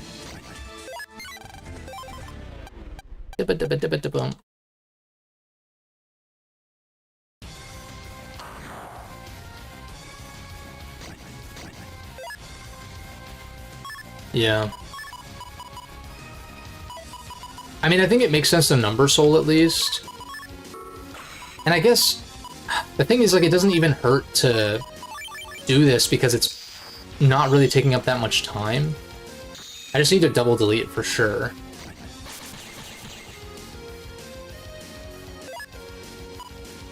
And, like, not draw literal ass.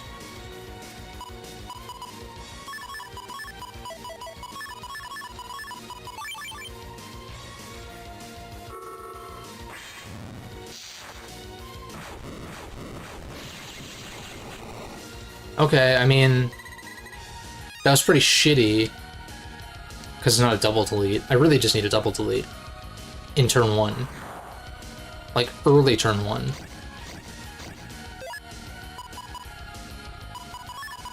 Pray for Proto Man, I guess? I don't burn this, because I want buffs with Proto Man.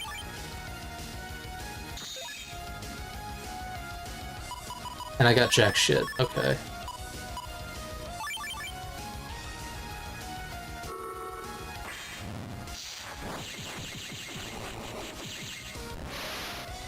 I'm fucked.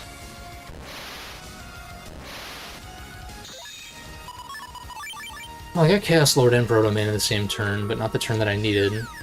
Can y'all not?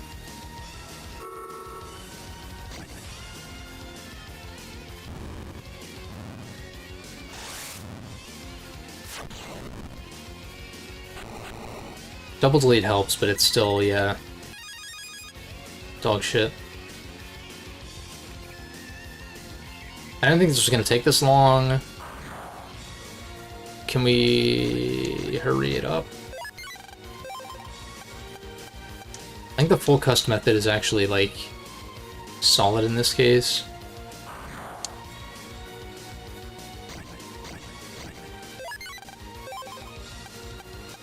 And like I was saying, the S rank is supposed to be 100%, so maybe I do bail on collect in favor of custom 2 to just, like, increase my odds.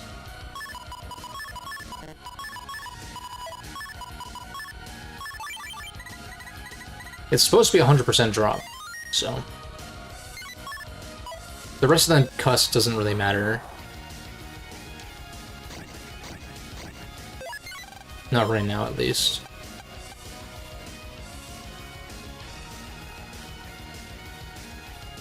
Please, RNGesus. Hallowed be thy name.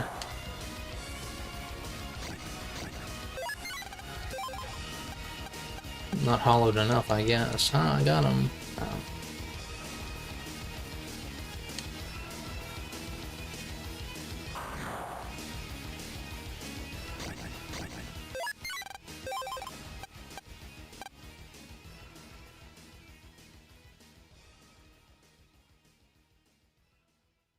Any minute now.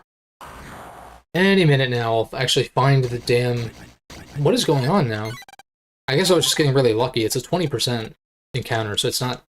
It's kind of rare-ish. There's a lot of enemy types in this comp, though, so, like... Yeah.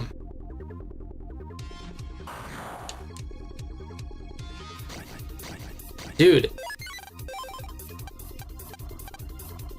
There's like a phantom lock enemy enabled for some reason. I'm like...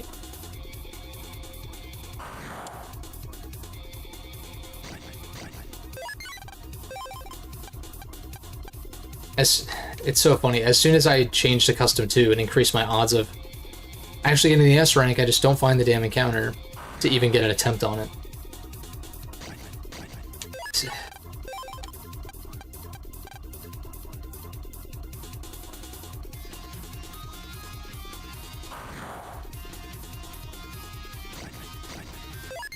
Bruh, what is going on?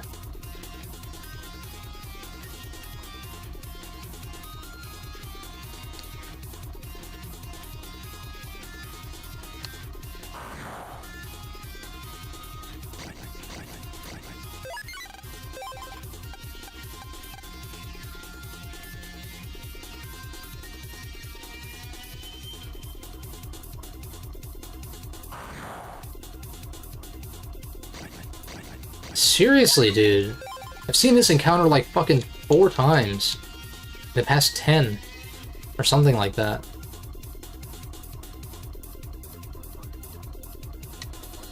If it's random, give me random.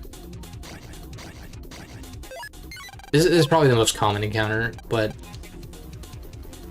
No, actually, each formation is an equal percentage to show up, right?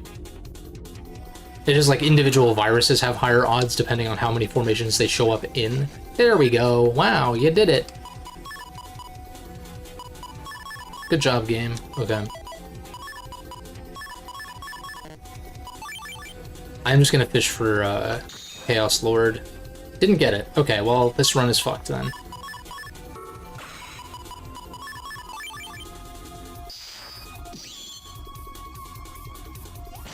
Oh.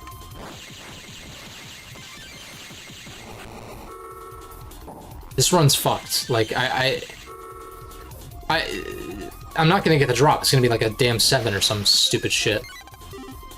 There's not even a point in playing this out. Like, actually. It's really bad.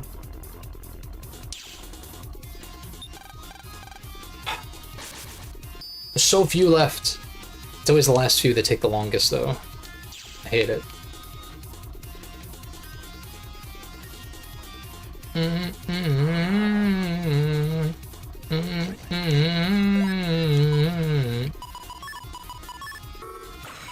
Okay, I can get Chip.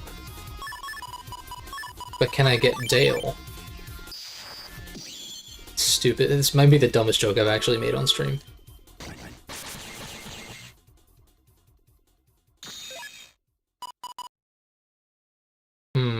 If they stand next to each other, then yeah, this kills, obviously. It's a matter of actually getting them to do that, though. Which may not be... Hey, yo, can y'all... Hey, can y'all cooperate more? Like, what the fuck? I actually want my enemies to be, like, cooperating here. There we go, you pieces of shit. That's really too slow to get the damn thing now. God damn it. Yeah, what did I say?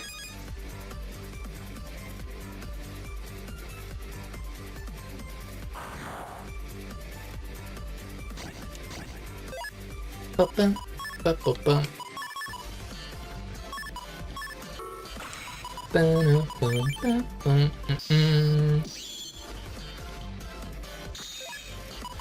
Oh. Bum, bing, bum, bum. Just slaps so hard, man.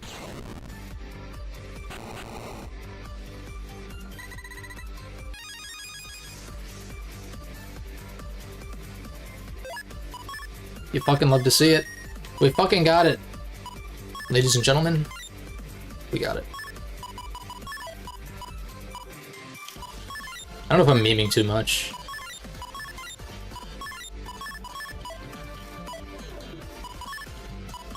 I'm just kind of feeling myself because I just got the fucking drop. Finally! Fucking finally. Okay. Let's actually use this PA. This is probably not the best place to do it, though. But I just saved anyway, so if I die, just, you know... I don't know, do some shit.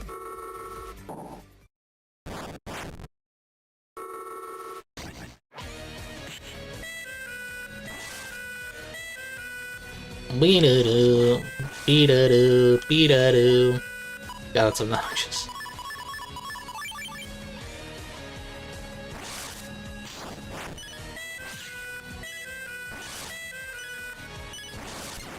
Fuck you, fucking pieces of shit.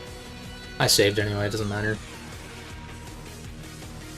It's like the worst possible encounter. So many other encounters in this place I can actually deal with.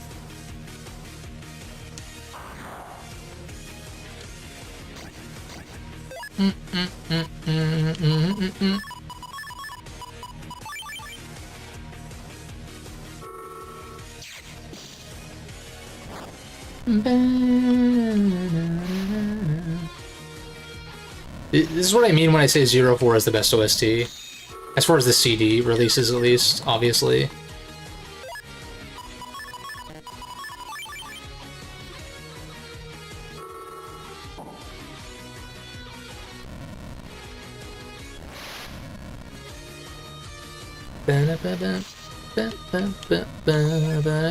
Can I draw the goddamn thing?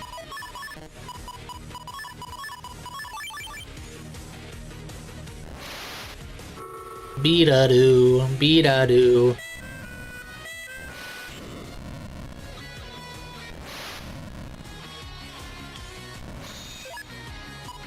Hey, yo. I guess Double Soul is technically the play, but... Fuck.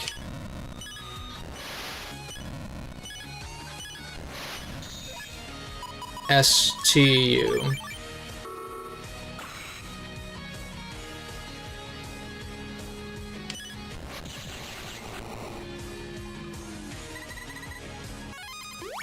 Hell yeah. Alright. Wide shit acquired. Now we cross that off the list. Fucking hell. All that's left is 2 Spark Shakes, a Cactus Ball 3, and a Pulsar 3. Oh, and Time Bomb 3. How long am I going for? Maybe now would be a good time to stop then. Fuck. 4 hours nearly.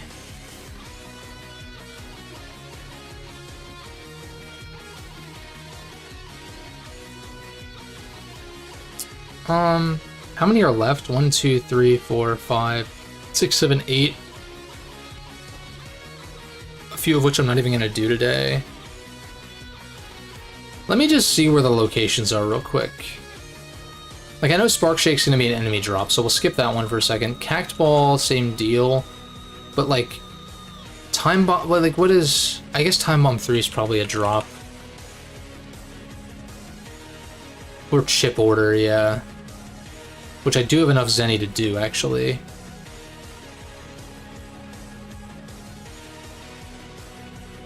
And then Pulsar 3S is one that I need.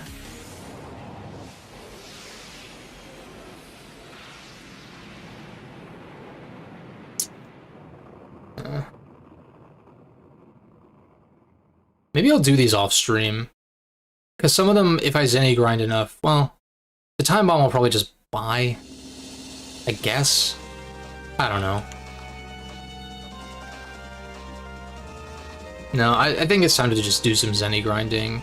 And then next time I'll wrap up the program advances I can wrap up at least, and I guess fight, like, get Mega Chips. Like, next time will be Mega Chips. In which case that'll be part 7, and then part 8 can be, like, Liberation Mission finishing stuff. And maybe if I have to do an earlier Liberation Mission for some of these, we can. But I think they're all the late game ones or the post game ones, like Anubis and Muramasa.